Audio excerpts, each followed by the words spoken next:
조르주는 1940년 5월 독일 낙하산 부대원에서 사살된 자신의 사촌 라이자크 대위의 죽음에 대한 진실을 찾으려고 노력한다. 같은 수용소 포로인 에드 드 불림은 라이자크 대위가 소속되어 있던 마차 부대의 전직 기술이자 그들의 동료인 이글 레지아를 신문한다. 불림은 라이자크의 부인이었고 지금은 젊은 과부가 된 코린을 전쟁 후에 수소문하게 되는데 그녀는 전쟁 전에 이글 레지아로 하여금 몇 필의 말을 사게 했고 그를 기수로 가담게 했을 가능성이 크다. 인코 레지아는 그녀의 당번병이 되면서 급기야 그녀의 정부 노릇을 하게 되었을 것인데 마침내 소설은 조르주와 블렘의 몽상으로 구두점을 찍게 된다. 여기서 문제의 초점은 어찌하여 라이자크가 보란듯이 스스로를 백주에 드러내면서 길로 뛰쳐나가 피살되었는가에 있다. 도대체 왜인가? 여기서 우리는 그가 코린의 불미스러운 행위를 알아버렸는지에 대해 궁금증을 떨쳐버릴 수 없게 된다. 전쟁은 1939년, 1940년 사이 기나긴 겨울의 움츠린 시절을 보내고 있었으며 이윽고 이듬해엔 1940년 봄에 해빙이 찾아왔다. 북부 독일을 향한 포로들의 여정이 시작되었고 캠프는 야간 행군과 수경의 스드신 밤 그리고 야속하게 내리는 비로 얼룩지고 있었다. 게다가 화창한 봄날이 되었을 때조차 도로는 패전의 행렬로 이어졌으니 평컨대 말들이 죽어나 뒹굴고 마을과 마을은 황폐해지고 있었으며 수많은 자동차는 불타버리고 말았던 것이다. 조르주는 진실을 캐기 위하여 코린의 연인이 된다. 하지만 라이자크가 칼을 휘두르다가 쓰러진 것을 그가 실제로 본 것인지 아니면 나중에 그것을 꿈꾸거나 상상한 것인지는 알 수 없는 일이다.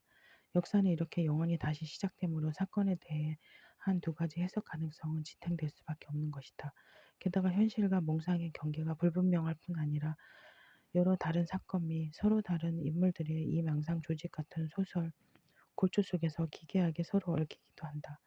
일례로 라이자크의 조상 중 하나가 예전에 스페인군에 참패한 이유로 자결했는데 이것이 마치 이 소설 구조의 복선이나 선례라도 돼도 대위 라이자크가 부지불식간에 그의 조상 라이자크의 이미지로 둔갑해 있는 것이다. 하지만 그렇다 한들 이런 이미지 효용의 지평에서는 어쩔 수가 없는 것이다. 아니 오히려 그렇게 진행되는 것이 소위 인간적으로 친숙한 세계가 아니라 원초적 체험을 통해 인간 중심의 윤리에 저항하는 음산하고 불투명한 기층의 근간이 된다 하겠다.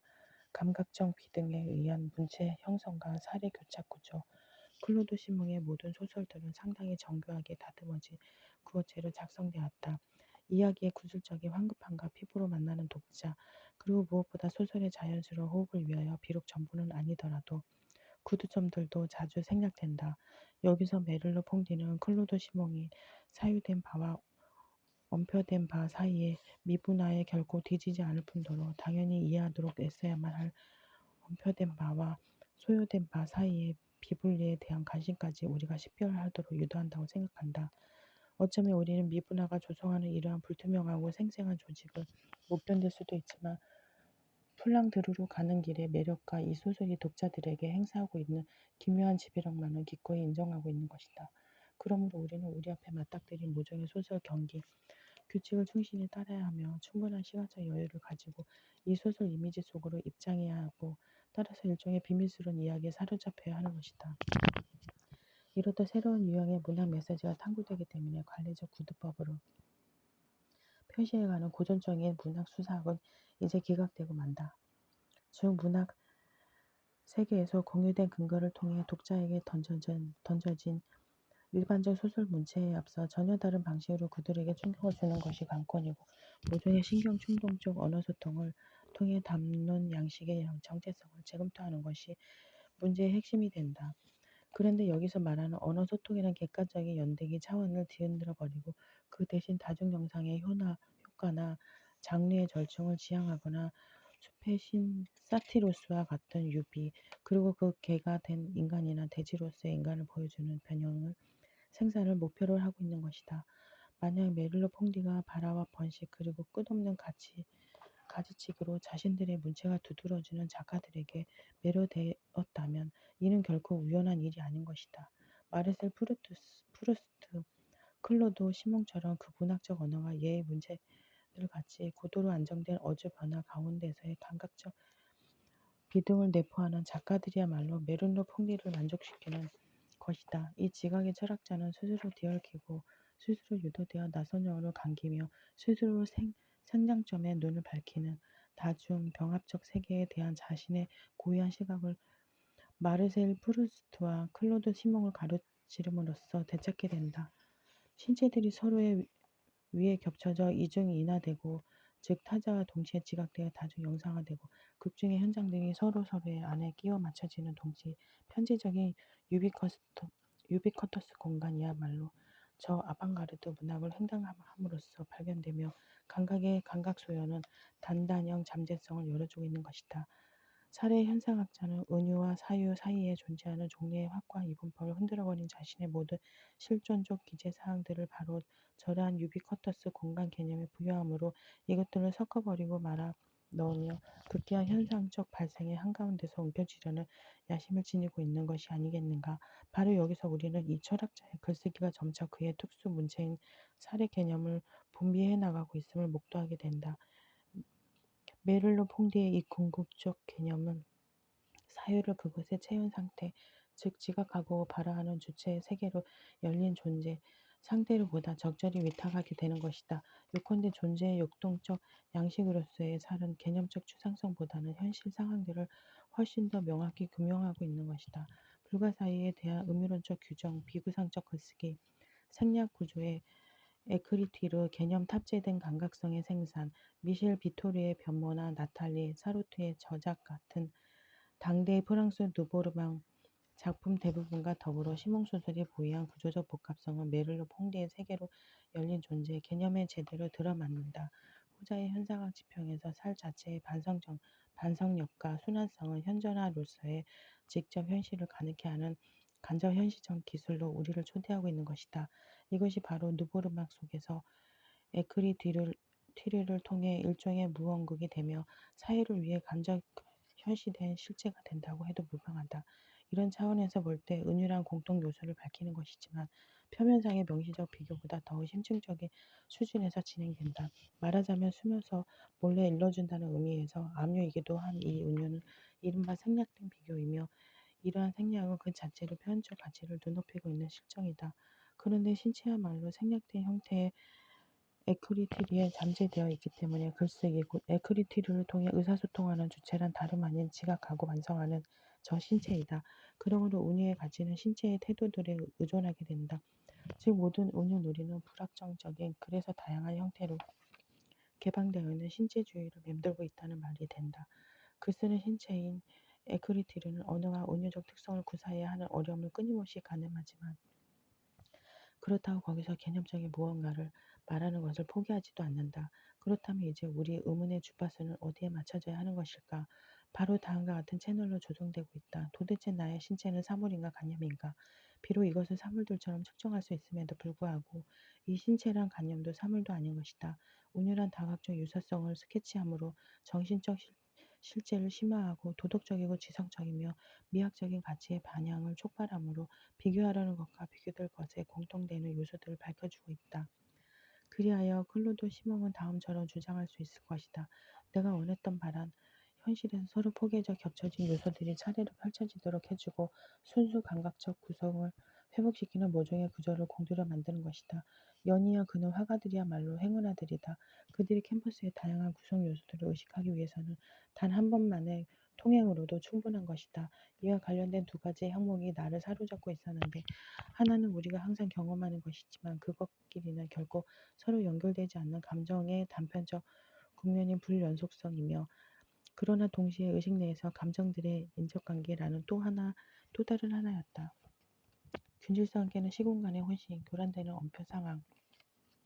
분명 이런 행렬 속에는 시간적인 것을 공간하기 위한 수단으로 에크리티르를 사용하려는 욕망이 놓여 있는 바, 이러한 전략적 방편을 우리는 하나의 복합적 정신 지속이라 부를 수 있으며, 정녕 이 미천한 시간에 대한 기계적인 서술로부터 해방되려는 목표를 지니게 된다.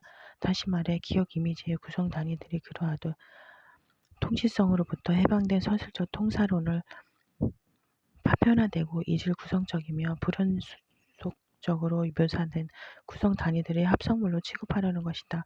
시몽이 환기하는 대로 제2차 세계대전은 어느 날 밤에 몇 시간 동안 조르주의 기억 속에서 모든 것이 밀려들기 시작했다. 1940년 5월의 참사와 용기 병물이 선두에서의 그의 상간 대위의 죽음 및 자신의 포로 시절과 그를 포로 수용소로 끌고 간 기차 등이다. 기억 속에서는 모든 것이 동일 지평 위에 자리 잡고 있는데 말하자면 대화와 감정과 영상이 공존하는 것이다. 작가는 사물에 대한 자신의 시선과 부합하는 구조를 만들기 위해 필연적으로 연속되는 언어 작용과 더불어 저술하여야 하지만 균형을 잡기 위해서는 병치와 단절에 유리한 다른 구조를 통해 저러한 언어 작용을 방해하기도 해야 한다.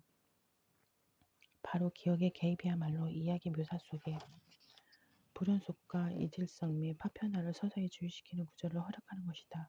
그러나 여기에 다시 기억의 미묘한 기능이 존재하고 있는 즉 회상하는 시간과 회상된 시간 사이에는 항구적 상호작용이 존재하기에 다소 멀거나 가깝더라도 모든 회상의 현저에는 비슷한 하중이 걸려 있다는 것이다. 즉 회상 장면들이 기억 속에 서로 포개져 있으므로 연대기적 시간과 관계없이 회상 능력은 비슷하며 동일한 현존성을 보유하는 것이다. 게다가 저 회상들이 이야기 구성을 목표로 삼을 경우 그 다원성과 파급 효과 역시 나레이터로부터 중첩되기 시작한다. 다만 우리는 점진적으로 그리고 항상 사후에 가서 이런 다중적인 확대 효력을 검토하는 것이다. 그런 듯이 공간 속으로 이동시키는 유일한 효력은 아니지만 뭔가 뚜렷하게 균질성을 깨주는 그 어떤 이물질 효과는 도대체 어디서 발생하는 것일까? 우리가 플랑드르로 가는 길의 모두에서 순수 회고적 이야기로 간주하도록 유도된 내용은 차후의 어느 이야기에 대한 나레이터의 회상이 되어 자신의 친구 불림에게 나타나게 된다. 보다 나중에 그것은 불림에게 말한 이야기에 대한 코린에게 전한 이야기를 회상하는 것으로 둔갑한다. 그런데 이 두 번째 이야기의 나레이터는 확실히 지정하기 어려운 어느 시점에서 회상하는데 이는 서술 입장 자체가 문제를 야기한 것이다. 궁극적으로 우리는 회상 이야기와 관계하고 있는 동시에 이야기의 회상 얘기도 직면하고 있는 것이다. 폴랑드르로 가는 길은 기억 덩어리들이 짜놓은 조직이 되며 그래서 진위 결정을 불가능한 양상 속에서 텍스트이자 동시에 기억의 됨을 자인하고 있다. 난해한 텍스트와 독자와 장애, 유랑 속에서 보존되는 정체성. 그런데 독자가 소설의 내적 흐름으로 충분히 이끌리지 못한다면 그의 이런 장애는 어디서 오는 것일까? 반복되는 끼워넣기로 상당히 꼬여버린 서술 기법은 텍스트를 이해하는 데 치명적인 타격을 줄 수도 있으며 독자로 하여금 당황하여 어찌할 바를 모르게 하며 기억의 한계 및 더딘 이해 때문에 상당수의 끼워 맞춰진 우정관계를 파악하는 데 무기력하게 만들지만 역설적이게도 이러한 지체 현상 덕택에 독자는 복잡한 우정관계, 즉 내부 인과요를 알아차리게 되는 것이다. 즉 소설이 독자를 방학 속에 붙잡아두기 위해 다른 계략을 계속 사용하는 통에 독자는 자신이 휩쓸리게 될 넘치는 언어 물살로 인해 마침내 이해에 도달하게 된다. 우리는 여기서 클로드 시몽이 전형적인 미결정 시제인 현재 분사를 지배적으로 사용하고 있음을 주시할 필요가 있으며 또 그의 텍스트에서는 사건들이 서로에게 의존하여 생성되는 서사학적 격자가 사용된다는 상당히 주목할 만한 기술 방식 역시 눈여겨볼 필요가 있다. 그에게서 이러한 양식은 시약과 구별되는 모든 카테고리에 무차별적으로 적용된다. 그런데 이렇게 함으로써 그는 정확히 무엇을 이야기하려는 것일까? 그것은 조르주가 경험한 역사인가? 아니면 후자의 목전에서 전사한 대위 라이자크의 파란만장한 인생인가? 그리고 도대체 누가 나레이터인지도 뚜렷하지 않다. 1인칭으로 말하는 조르주는 불림에게 이야기하고 있는가? 아니면 코린에게 말하고 있는가? 여기서는 서술 발생의 시점을 시간 속에 자리매김하는 것도 역시 어려운 사안이 되고 있다. 게다가 지금 우리가 어떤 문학 장르에 직면해 있는지도 관건이 된다. 소설인지 회상록인지도 불분명하고 영롱담론이나 서사시라 하기에도 석연찮으며 한 줌 더 끌어당겨 서정적 초혼시라 부르기에도 부담스러운 것이다. 다른 한편 도대체 이 소설의 담론 양식이 무엇인지도 새삼 궁금해진다. 구두점의 사용이나 그 부제를 통해 어떤 양식을 통각하게 해주는 구승성인가 아니면 통상적 에크리트리인가 그것이 아니라면 내면의 독백이 되거나 독자에게 바치는 속내 이야기가 될 것인지 애매한 상태이다.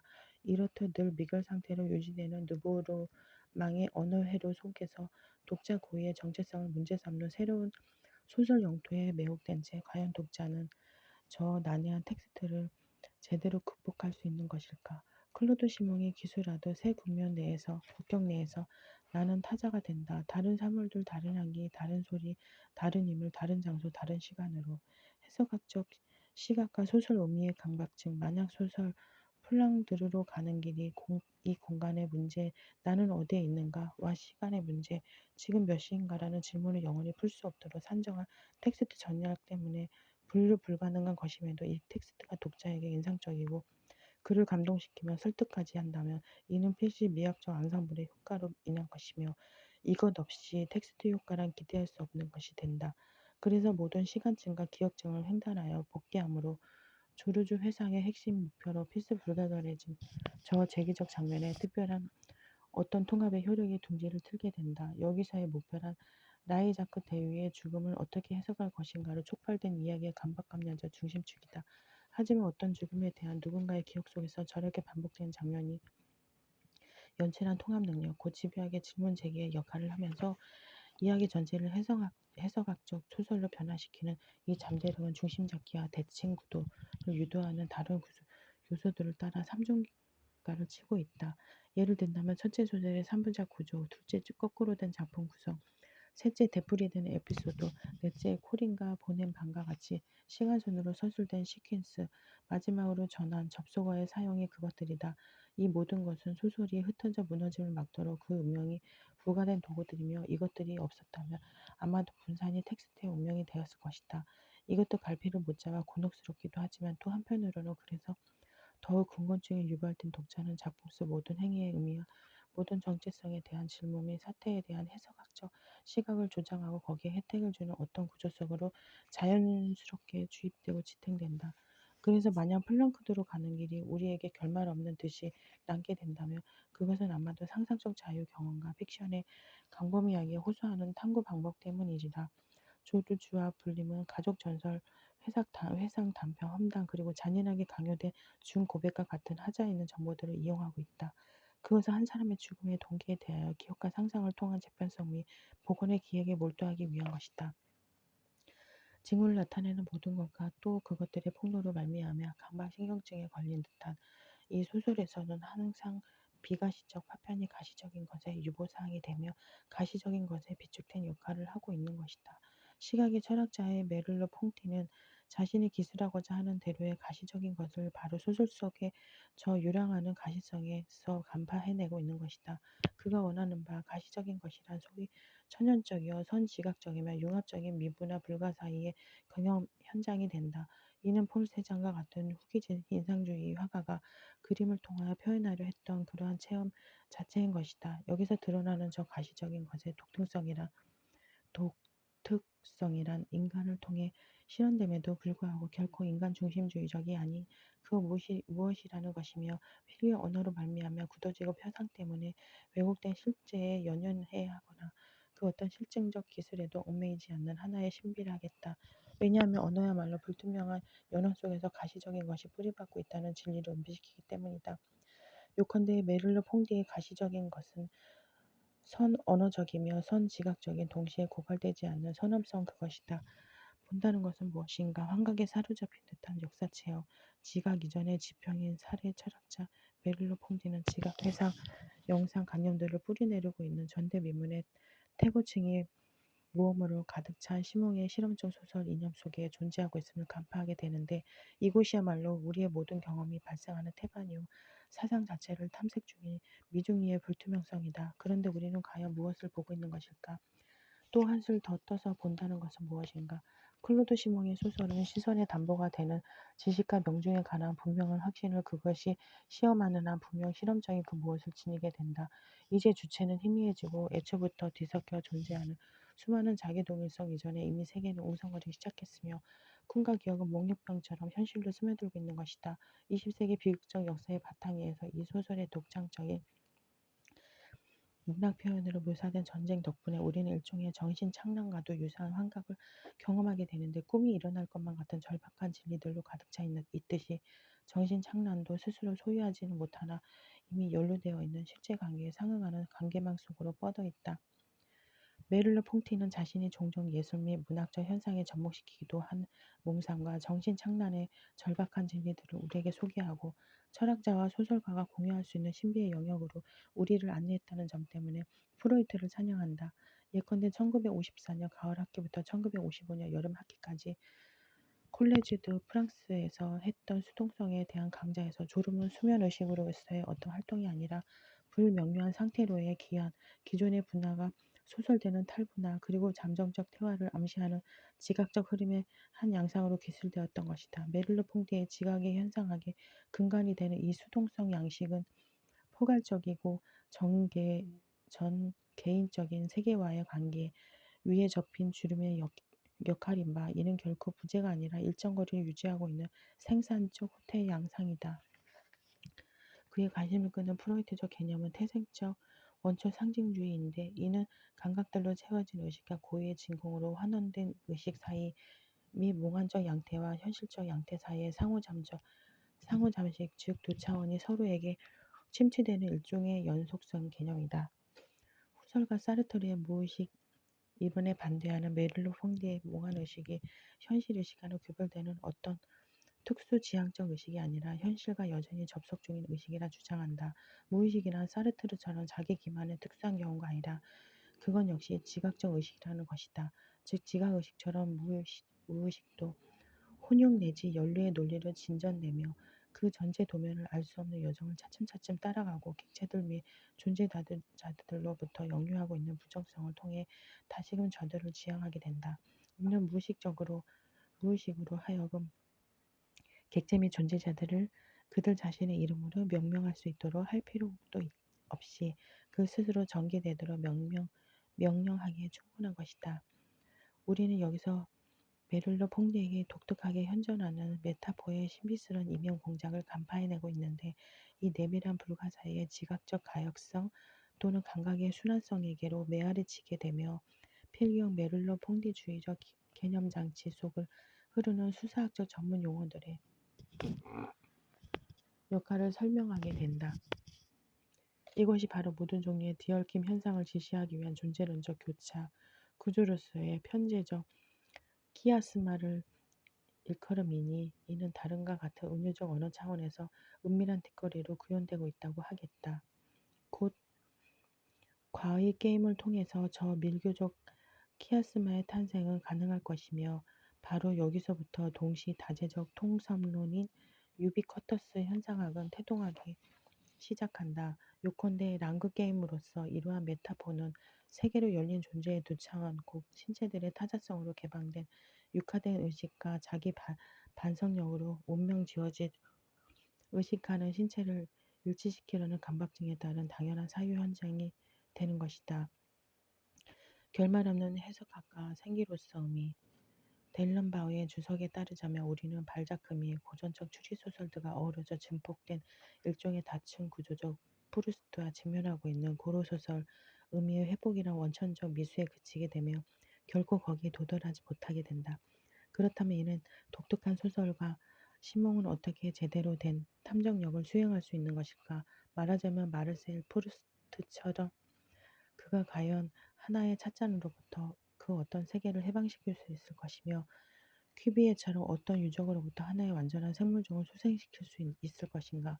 클로드 시몽의 소설 의미에 대한 설명적이고 인과율적인 모든 개념들을 거부한 이상 말이다.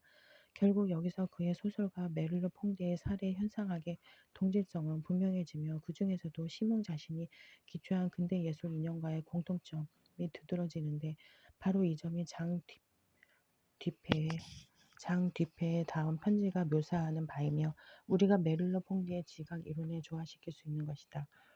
내 그림들 각각은 마치 우리의 생각 속에서 이런 일이 발생하듯이 상이한 장소에 위치하고 있는 환기 내용들을 동일 화법 속에 결집시키고 있는 것이다. 우리의 사회는 매 순간 많은 사태들을 동시에 보고 있으며, 말하자면 이 사회의 목전에 존재하는 사태만이 아니라 그 이면과 그 주변에 있는 것까지 포함되며, 심지어는 그 이전 순간의 사태조차 하나의 사유 캔버스 속에 구성된다는 것이다. 뒤미패의 이러한 천명이야말로 메를로 퐁디가 구축한 유버쿼터스 현상학의 흔적을 드러내는 증거가 된다.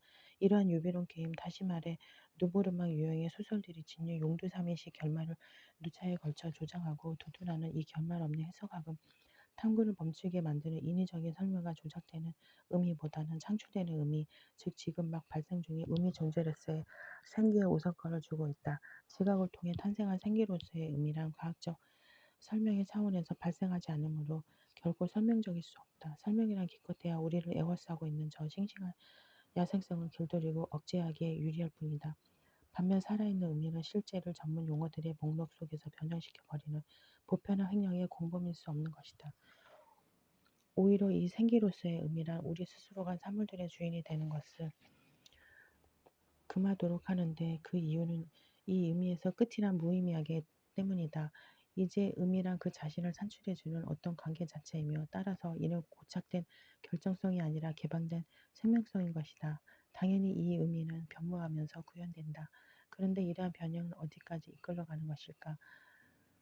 그것은 무한하여 끝날 줄 모르는 여정이 된다. 의미에 대한 인간론적이고 과학 지상주의적인 모두 해석을 거부하면서 메를로 퐁디는 어떤 목적지에 근거한 해석을 되찾으려 하지만, 목적과 지각 주체의 이 관계를 세계의 지각 속에 동력시키게 된다. 이러한 내재성 속의 초월성이야말로 궁극적으로 구성적 방식을 통해 타자들과 이타성으로 개방된 자아의 위상이 된다. 바로 이 지각 속에 유비쿼터스 현상학의 이념이 심층적으로 침인되어 있다고 하겠다. 그것은 영혼과 육체 사이 및 주체와 객체 사이의 고전적 이원론이 구축해 놓은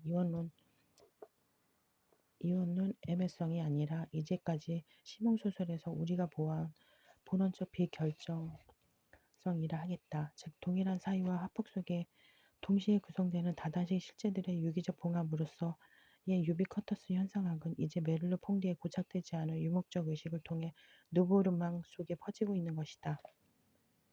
나오는 글, 소설 주체의 포기와 자기동의성, 상호 부합하는 일치관계와 유비관계, 그리고 늘 따라다니며 가시적인 것을 사로잡고 있는 비가식적인 것, 이 모든 것들이 지각하고 발화하는 주체의 존재 환경이며 체험 한가운데서 숨쉬고 있는 의미에 대한 질문이 된다. 그러므로 의미는 표상적 진리의 질서에 속하지도 않을 뿐더러 사물들에 의해 확증된 기의 기표 사이의 의미 조작 차원에서 발생하지도 않는다. 즉 결국 의미는 기호들과 언어 작용의 내재적인 것으로 남는다. 시몬은 모리스 블랑쇼가 무한의 대화에서 다음과 같이 인용한 노발리스의 모놀로그를 반복하고 있다. 사람들의 우스꽝스럽고 놀라운 실수는 그들이 사물들과 관련하여 말한다고 믿고 있는 것이다. 모두가 사물들에 따라 말한다고 확신하고 있다. 그러나 그들 모두가 랑가주의 본질을 모르고 있는 것이다. 말하자면 언어란 그 자신으로부터만 고용되고 있는 바 오직 랑구에 의해 점령되고 파료를 통해서 영감을 받는 작가로부터만 그 존재가 분이되는 것이다. 이런 연유로 소설은 스스로를 부인하게 되고 작가적 소명이나 취향에 불가능한 것으로 막을 내리게 된다. 그 대신 언어를 상대로 한 소송이 제기되고, 이 언어는 거기서 진실의 증언과 현실의 표상을 주장하게 된다. 그 결과 의미를 창출하고 의미를 생산하는, 그래서 의미를 추구하는 내내 메아리치게 되는 저 언어가 누보 로망에서 능력을 발휘하게 되는 것이다. 물론 라이자크의 사망에 대한 최적의 판본을 찾기란 쉽지 않다. 하지만 그것은 코린이 진술을 거부하면서 조루주의 상상에서 담보를 찬탈하는 한편, 이 소설이 지닌 허구적 자율성을 인정하고 축성함으로 극기와 소설 주역의 붕괴를 유도했기 때문이다. 독자가 이러한 소설의 강독에서 자신의 고유한 가족소설, 다시 말해 독자 자신의 가족관계에 대한 무의식적 환상을 활성화시킬 수 있는 한 시몽이 공들였던 소설 주체의 포기는 독자의 변신을 지향하게 되고, 독자 자신의 자기동일성의 변형을 목표로 하게 된다. 극기와 시몽은 다음과 같이 말하게 된다. 나는 나 자신에 대해서만 말할 수 있다. 내가 솔직하게 쓸 수 있는 유일한 그것은 나 자신, 오직 나 스스로에 대해서이다. 그리고 한 가지 덧붙이기를, 그것이 무엇이든 간에 나는 꾸며낼 수는 없는 것이다. 동시에 우리는 이러한 소설 읽기를 통해 자기 이야기로서의 가족소설을 거리에 두고 객관적으로 바라보게 되며, 따라서 난해한 이 강독의 초기 단계로부터 해방되는 것이다. 혹 그것이 아니더라도 가족소설을 읽다가 동료의 소설을 쓰게도 되며, 이러한 에크리투리의 후광 아래에서 그것을 사유하게 되는 것이다. 이것이 바로 신경충동 현상과 흡사한 언어 소통, 이른바 언어를 통한 자기 동일성 소통이며, 필경 폴랑드르로 가는 길의 쟁점이자 클로드 시몽 소설의 특수 기법으로 부상하는 것이다. 메를로 퐁티는 시몽에 대한 두 번째 연구에서 다음과 같이 기록하고 있다. 클로드 시몽과 미셸 비토리의 언어라 할 수 있는 현재 분사와 비연속적 단절문, 격변화 없는 호격 등은 결국 자기에 대한 어떤 관계를 의미하고 있다. 우리는 소설을 더 이상 1인칭 또는 3인칭으로 읽지 않는다. 시몬의 언어는 매개적 인칭, 곧 1인칭과 2인칭의 사이인칭에서 탄생하며 동시성의 가치를 지닌 현재 분사와 같은 동사의 매개적인 법과 시제로부터 분비되고 있다. 이러한 언어 용법은 언어 자체가 하나의 존재요, 하나의 세계가 될 경우에만 이해되며 파롤이 코기토나 자기성이 아니라 순환 회로가 될 때라야만 파악될 수 있는 것이다.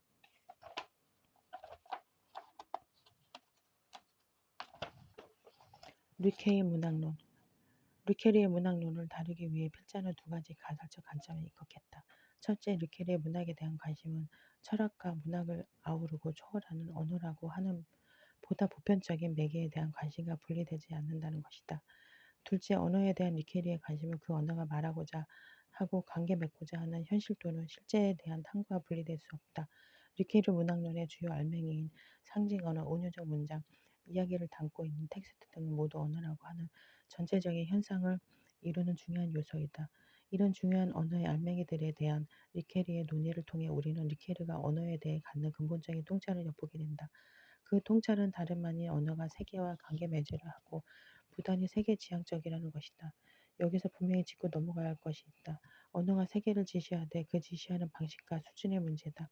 아마도 가장 덜 지시적인 시의 언어조차도 일차적 의미의 지시 대상을 넘어서 다른 무언가를 가리키지 않는다고 말하는 사람 없을 것이다. 그렇다면 상징이나 운유, 이야기가 가리키는 세계가 직접적인 지시 대상으로서의 세계가 아니라며, 더 정확히 말해 직접적으로 지시 가능하며 오감으로 확인 가능한 세계가 아니라면 과연 어떤 세계일까? 그것은 우리가 눈으로나 손으로 조작하거나 촉지할 수 있는 대상들과 사물들의 총체로서의 세계가 아니다. 오히려 텍스트를 통해서 그리고 그것에 의해서 열리고 발견되는 세계가 아닐까? 우리가 그 안에서 우리 삶과 관련된 다양한 기획과 제안을 시사받고 작업받는 세계가 아닐까. 나의 가장 고유하고도 본래적인 존재 가능성들 중 하나를 선택하도록 내가 살도록 제안하는 그런 세계가 아닐까. 언어와 실제에 대한 탐구. 윤성우. 여는 글. 왜 철학이 문학에 관심을 가지는가? 철학이 왜 문학에 관심을 갖게 되는 것일까? 철학적 담론과 문학적 담론은 어떤 식으로 관계를 맺게 되는 것일까? 플라톤의 철학 작품을 우리가 대화편이라고 부르고 플라톤 이전 철학자들의 글을 단편이라 부르는 이유를 한번 생각해 보면 어떨까? 오늘날의 소위 철학적 글쓰기, 다시 말해 주장과 논거를 중심으로 삼고 글의 전체를 서론, 본론, 결론의 형태로 꾸며온 글쓰기는 플라톤의 제자 아리스토텔레스가 만들어낸 위협이자 동시에 철학적 글쓰기에 가한 중대한 제한일지도 모른다. 단편은 한 편의 시나 경구에 가깝고 대화편은 세상을 성찰토록 하는 의미심장한 대화록이지 결코 한 편의 논문 같은 형태를 띈 것도 아니고 연구서와 같은 형태는 더더욱 아니다. 분명 아리스토텔레스 이래로 문학적 글쓰기와 철학적 글쓰기가 나뉘어 내려온 것이 사실이다. 하지만 비록 그 형식과 형태의 면에서 문학과 철학의 담론이 그 유명을 달리한다 하더라도 일종의 사유를 담고 있으며 우리에게 생각하도록 권유하며 심지어는 강제한다는 점에서도 적어도 공통점을 지닌 것으로 봐야 할 것이다. 더구나 현대에 들어서는 철학적 담론이 문학적이며 문학적 글쓰기가 철학적인 것을 두고 시비를 거는 사람은 이제 더 이상 없는 듯하다. 사실 우리가 사유해야 하고 사유하도록 작업받아야 할 담론이 철학의 그것과 문학의 그것만 아닐 것이다. 그런 점에서 푸코는 자신의 저서, 말과 글에서 오늘날 철학은 아주 다양한 인간 활동 영역들 속에서 산재하게 되었다고 말한 바 있으며 철학 속에서는 물론이지만 소설과 판례와 법률, 심지어는 행정 시스템 그리고 감옥 속에서도 어떤 사유가 엄존한다고 말한 바 있다. 넓은 의미의 사유가 철학의 전유문만이 아니라며 그림과 음악 속에서도 그것이 없을 수 없을 것이다. 적어도 우리는 문학과 철학 사이에서 사유라는 고리가 매개되어 있음을 확인할 수 있었다. 초점을 좀 더 좁혀 철학자 폴 류케르에게서 철학과 문학이 보다 구체적으로 어떤 사유의 고리로 매개되고 연관되는지를 살펴보는 것이 지금 이 글의 핵심적 관건이자 목표이다. 그런데 필자가 보기에 이런 문제 설정은 대략 두 가지 정도의 철학적 전제를 가정한다. 첫째는 류케르의 문학에 대한 관심은 철학과 문학을 아우르고 초월하는 언어라고 하는 보다 보편적인 매개에 대한 관심과 분리되지 않는다는 것이다. 따라서 류케르의 문학론은 언어에 대해 류케르가 가졌던 관심의 발전 양상과 그 깊이에 대한 이해라는 큰 틀 안에서 규정된다. 둘째, 언어에 대한 리케리의 관심은 그 언어가 말하고자 하고 관계 맺고자 하는 현실 또는 실제에 대한 탐구와 천착과 분리될 수 없다.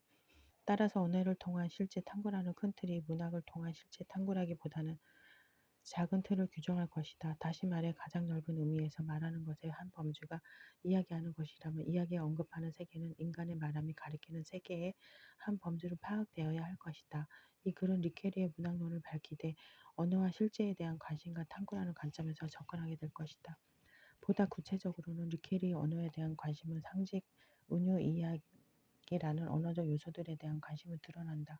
리케리의 문학론도 이런 언어적 요소에 대한 천착과 더불어 보다 분명하게 그려지게 될 것이다. 따라서 실제와 세계에 대한 관심도 상징, 은유, 이야기라는 이 세 요소에 대한 이해와 규명에 의존적이다. 언어의 요소들과 실제에 대한 접근, 신화와 상징, 상징이 사유를 불러일으킨다. 철학가 리케르는 사르트르가 소설과 희곡을 쓰고 또 문학 비평을 하듯 문학을 하지는 않았다. 또 베르그송의 창조적 진화와도 같이 노벨 문학상에 빛나는 뛰어난 묘사와 특출한 글쓰기를 보여준 것도 아니다. 하지만 소설과 시를 직접 창작하거나 발표하지 않았다고 해서 문학론적 요소를 발견할 수 없는 것은 아닐 것이다.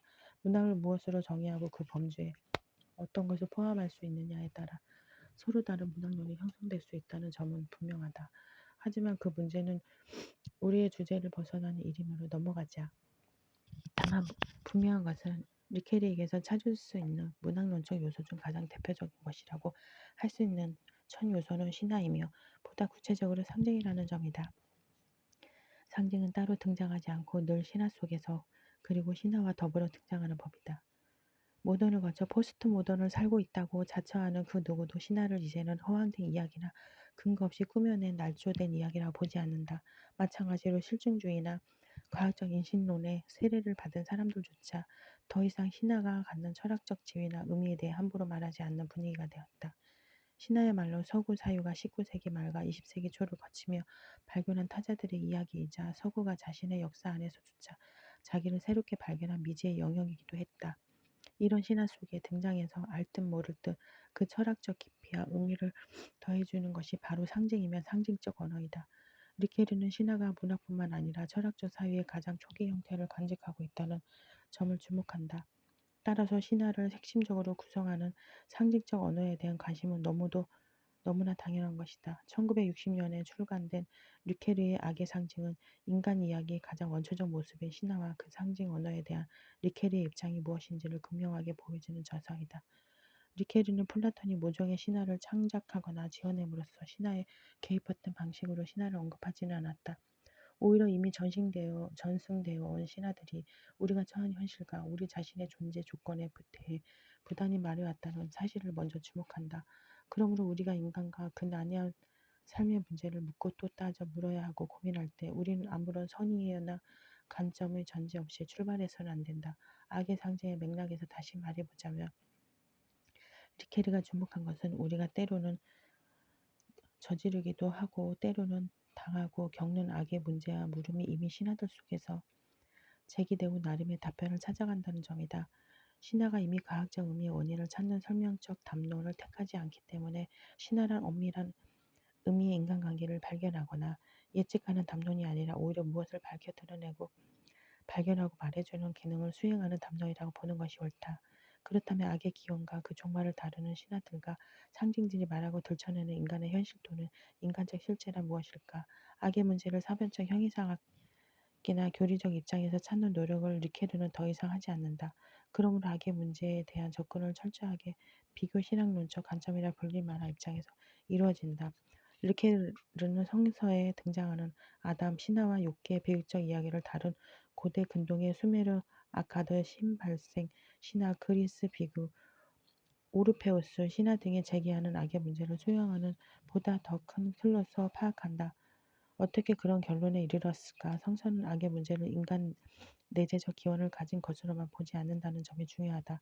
다시 말해 리케르는 성서가 내재적인 기원을 찾아가는 경로를 탐색하는 동시에 인간 외재적인 기원도 가지고 있다. 다시 말해 다중적인 구조를 가진 것으로 파악하기 때문이다. 이런 성서의 다중성은 나중에 리케르가 텍스트 해석학을 발전시킬 때도 중요한 논거가 된다.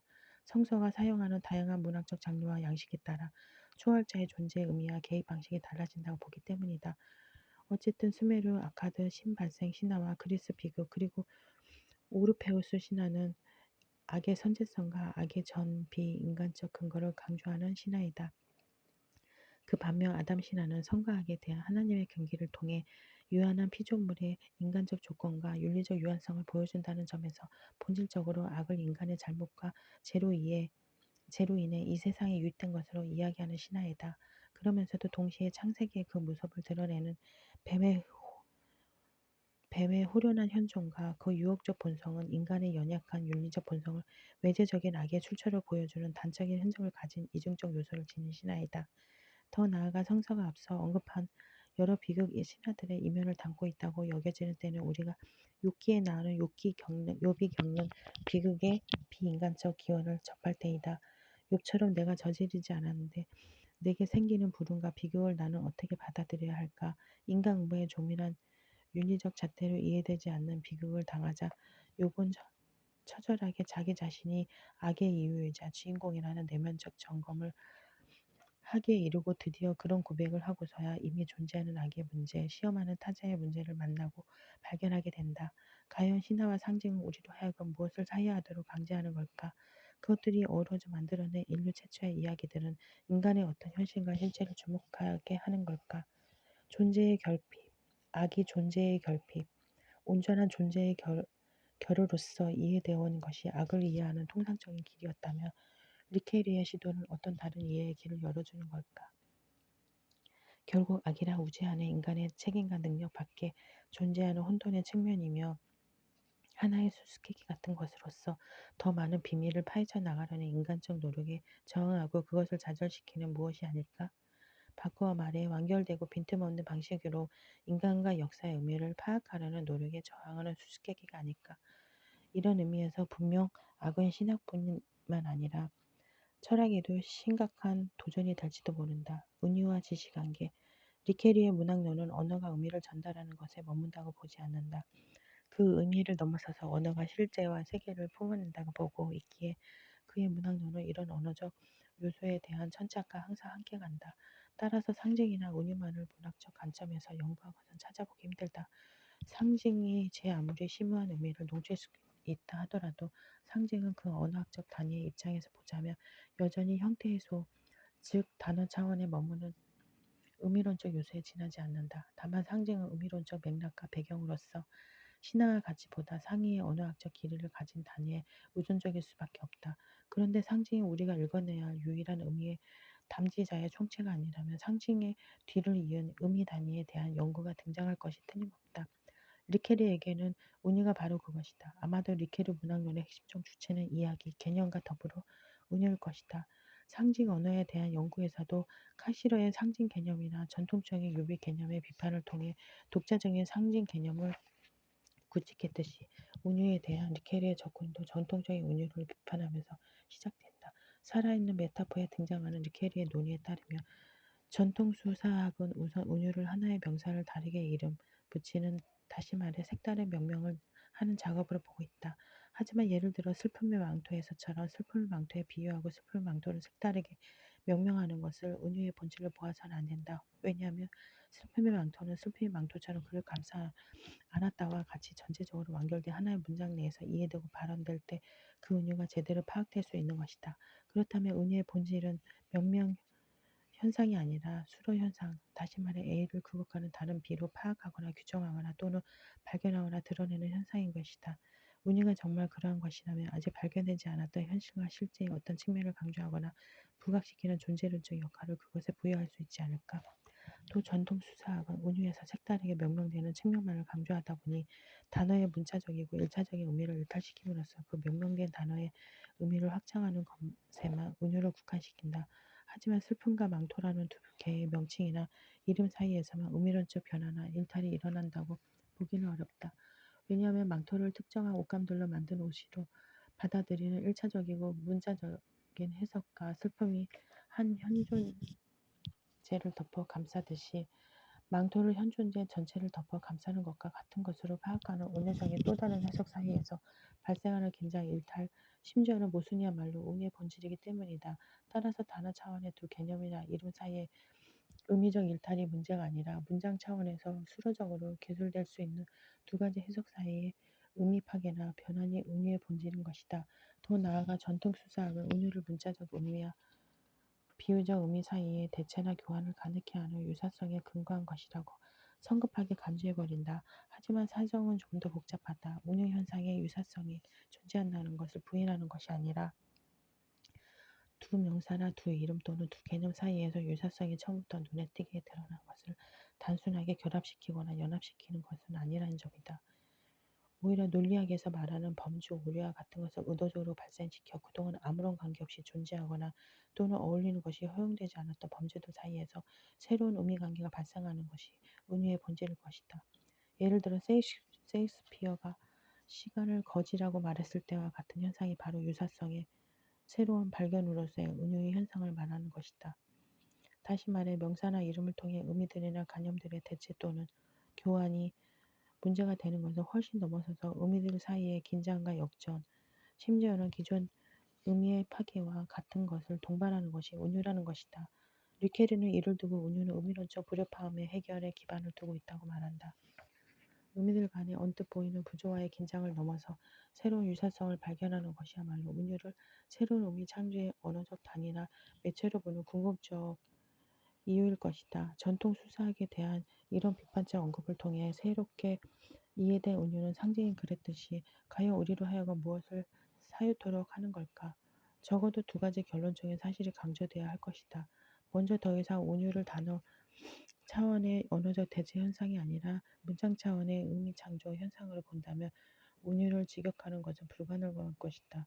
왜냐하면 운유는 단순히 명사들 간의 교환이 아니기 때문이다. 따라서 문자적 의미화를 복원하여 다른 명명을 부여하는 방식으로 은유를 번역하는 것은 불가능할 것이다. 이 말은 은유를 다르게 바꿔 표현하는 것이 불가능하다는 것이 아니라 그 과정이 무한하고 끝이 없다는 것이다. 두 번째로 전통적 문학론이나 수사학에서 은유는 타인의 마음에 정서적인 감동을 주어 설득을 보다 수월하게 하는 언어적 장치물로 이해되어 온 것이 사실이지만 이제는 더 이상 은유를 그렇게만 보아서는 안 된다. 달리 말하면 전통 수사학에서는 은유가 현실에 대한 새로운 정보를 전달하는 가치가 지니지 않았다고 파악해왔다. 하지만 은유가 근본적으로 새로운 의미 확장과 의미 생산을 통한 수로 현상으로 이해된다면 은유는 현실과 실제에 대한 새로운 무엇을 이야기해준다고 봐야만 한다. 왜냐하면 은유를 몇몇 현상으로 보고 단순하게 이름이나 명사가 말하고 가리키는 것에 국한하여 설명한다면 은유는 단순한 대상을 가리키고 지시하는 것에 극화될 것이기 때문이다. 반면 은유를 새로운 수로 현상으로 본다면 은유적 발언이나 은유적 원표가 뜻하는 바와 지시 관계는 훨씬 복잡해진다. 단적으로 말해 은유의 지시체나 지시 대상은 단순한 대상이 아니라 사태 전체라고 봐야만 한다는 것이다. 이때 사태란 단순한 사물이 아니라 그 사물들과 인간들의 어울림과 관계 맺음에서 형성되는 그 무엇이다. 그렇다면 진정한 은유는 실제를 그려내고 발견하고 또 새로이 형성해 나가는 언어적 단위와 매체라고 불러야 하지 않을까. 그래서 리케르는 은유를 미니어처 시로 규정하기에 이른다. 만약 은유가 한편의 축소된 시야 같다면 시가 나름의 진리와 세계를 갖듯이 은유 또한 나름의 진리와 세계를 갖게 될 것이다. 시간은 거지 또는 거지와 같은 시간이라는 은유는 우리에게 시간의 무심함과 망각을 겪어내는 인간들에게 자신이 처한 현실과 실제에 대해 무엇인가를 말하는 하나의 시적 작품이 아닐까. 리케르는 더 나아가 과학적 발견과 그 절차에서 모델이 수행하는 유사한 역할과 기능을 운유적 문학적 언어와 그 묘사에서 수행한다고까지 말한다. 왜냐하면 현실에 대해 설명력을 상실한 부적절한 과학적 현실 해석을 파괴하고 새로운 상상력의 허구적 발상을 통해 상상의 허구적 발상을 통해 보다 적합한 과학적 현실 해석과 기술을 가능케 하는 것이 바로 과학에서의 모델의 임무이듯이 운유도 부단히 인간 현실에 대해 그동안 유통되어 온 낡은 형용과 서술을 뛰어넘어 새로운 제기술과 발견을 선사하는 역할을 하기 때문이다. 결국 이와 같은 맥락에서 우리는 은유를 이미 상징과 더불어 또 다른 세계를 의미하고 세계를 말하는 하나의 탁월한 언어적 매체로 간주해야 할지도 모른다. 이야기와 세계, 리케르는 그 어디에서도 자신의 문학론을 체계적으로 그리고 주체적으로 탐구한 적은 없다. 일찍부터 신화와 상징에 대한 의미로적 탐구를 통해 더 깊숙이는 운유에 대한 해석학적 성찰을 통해 보다 결정적으로 시간과 이야기에서 전개된 이야기론을 통해 자신만의 문학론의 핵심을 구성했다고 볼 수 있다. 논의 쟁개에 예민한 독자들은 리케르 문학론은 알맹이를 구성하는 언어의 단위들이 점차 확대되고 있는 느낌과 인상을 가질지도 모른다. 적어도 리케르는 본격적으로 시작된 프랑스 언어학의 연구 경향과 성과를 일정하게 주목하여 자신의 언어에 대한 관심과 성찰을 진행시켜온 것이 사실이다. 다시 말해 리케르는 언어의 구성 요소들의 언어학 연구 대상으로서의 변동과 그 충의를 적극 고려하는 구조 언어학을 참조하면서 음소, 형태소, 어휘로서의 발전에 상응하는 단어, 담화, 문장, 텍스트, 복수 문장의 결합, 순서를 연구해 왔으며 본격적인 철학의 영역에서는 상징, 은유, 이야기의 발전 양상을 거치면서 문학론을 전개시켜 왔다고 볼 수 있을 것이다. 리케르를 1980년대 현대 프랑스 철학의 무대에 전면적으로 복원시켰던 저작인 시간과 이야기에서 이루어진 주제들의 깊이와 폭에 비해 여기서 우리가 이 저작에 접근하는 방식은 아주 제한적일 것이다. 철학적 저작들을 빛나게 하는 아우라가 있다면 분명 그것은 철학자들의 사태와 실제를 말하고 지칭하기 위해 빚어내는 개념들의 아우라일 것이다. 개갈의 오류를 무릅쓰고 이 저작을 빛나게 하는 개념들을 몇 개만 뽑아본다면 아마도 이런 것들이 아닐까? 미메시스, 미메시스 1, 미메시스 2, 미메시스 3. 미메시스 1은 형상화, 2는 형상화, 3은 재형상화, 이야기적 동일성 등등 리케르 문학론의 핵심을 구성하는 몇 가지 개념군들을 여기서 만난다고 해도 과언은 아니다. 여기서도 우리는 언어에 대한 리케르 본연의 관심, 또 언어가 실제와 관계 맺는 방식과 그 효과를 중시해온 지금까지의 입장과 관점에 입각해서 위에 제시한 개념 목록들을 통해 리케르 문학론의 정수를 개관해 보고자 한다.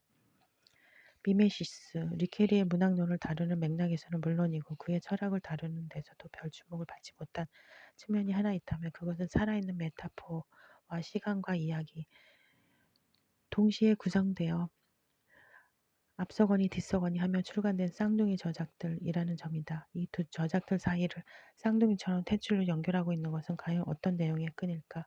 리케르는 어디선가 이렇게 말한 적이 있다.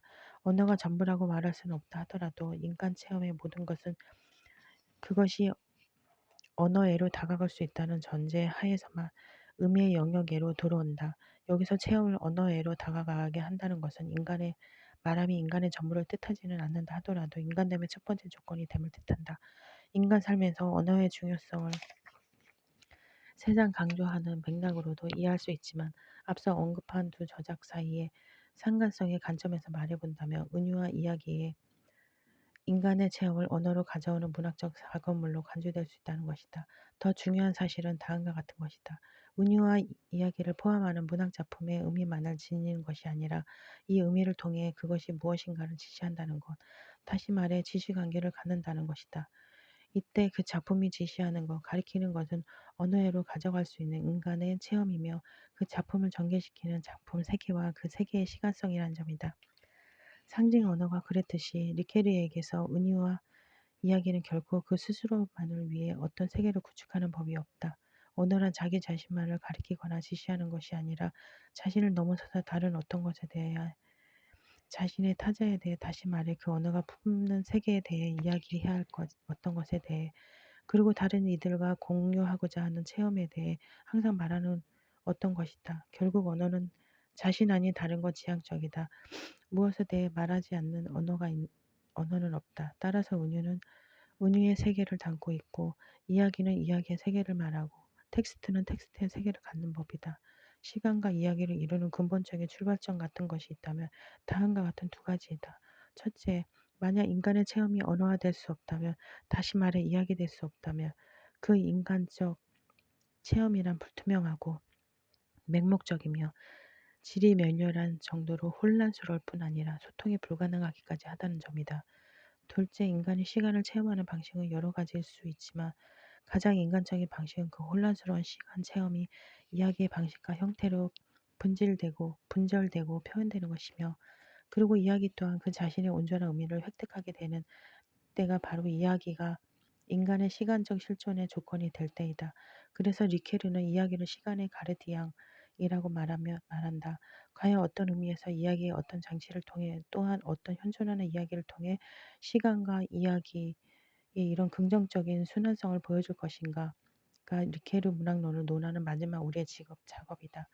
시간과 이야기의 이런 긍정적인 상호성은 아무런 과정과 장치 없이 저절로 획득되거나 확보되는 것이 아니라 바로 삼중의 미메시스 이론이 이런 역할을 맡는다. 1927년 존재와 시간에서 존재의 의미에 대해 형이상학적 질문이 제기된 적이 없다고 본 하이데거는 존재의 의미가 시간의 지평에서 해명되어야 한다고 보았다.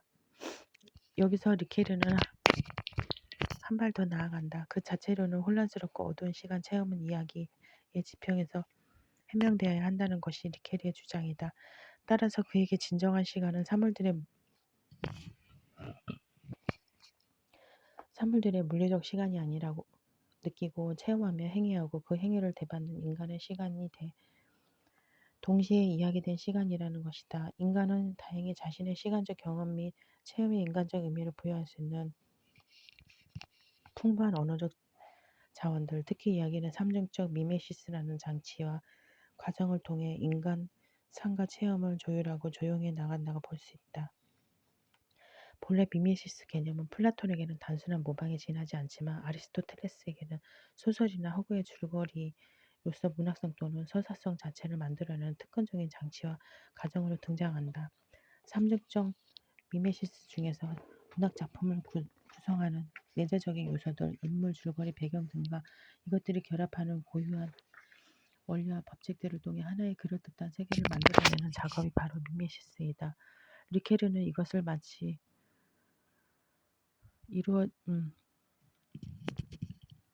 이는 시간과 관련하여 보자면 문학적 허구가 가능케 하는 시간과의 다양한 상징적, 상상적 놀이들을 거치며 일상의 주체나 체험하거나 행위를 하면서 갖는 시간의 차원들과 동일한 수준에 있지 않은 다른 시간적 지평들을 누리게 되는 단계이다.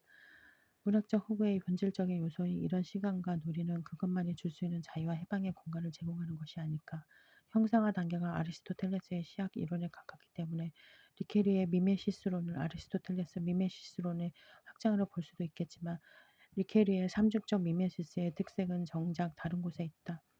그러한 미메시스가 전제하지 않을 수 없는 토대 또는 형상화를 가능케 하는 것에 대한 논의가 이루어지고 있다는 점, 그리고 미메시스의 궁극적 목적도는 그것의 효과까지 성찰하고 있다는 점이다. 미메시스가 문학적 형상화의 단계라며 미메시스 전 형상화라 불리는 반면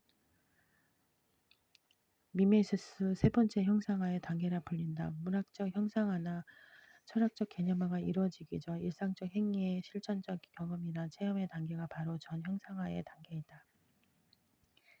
형상화는 한마디로 인간 행위를 문학적으로 재현하는 것일 텐데, 이것은 인간 행위를 선히 이해하지 않고는 불가능하다.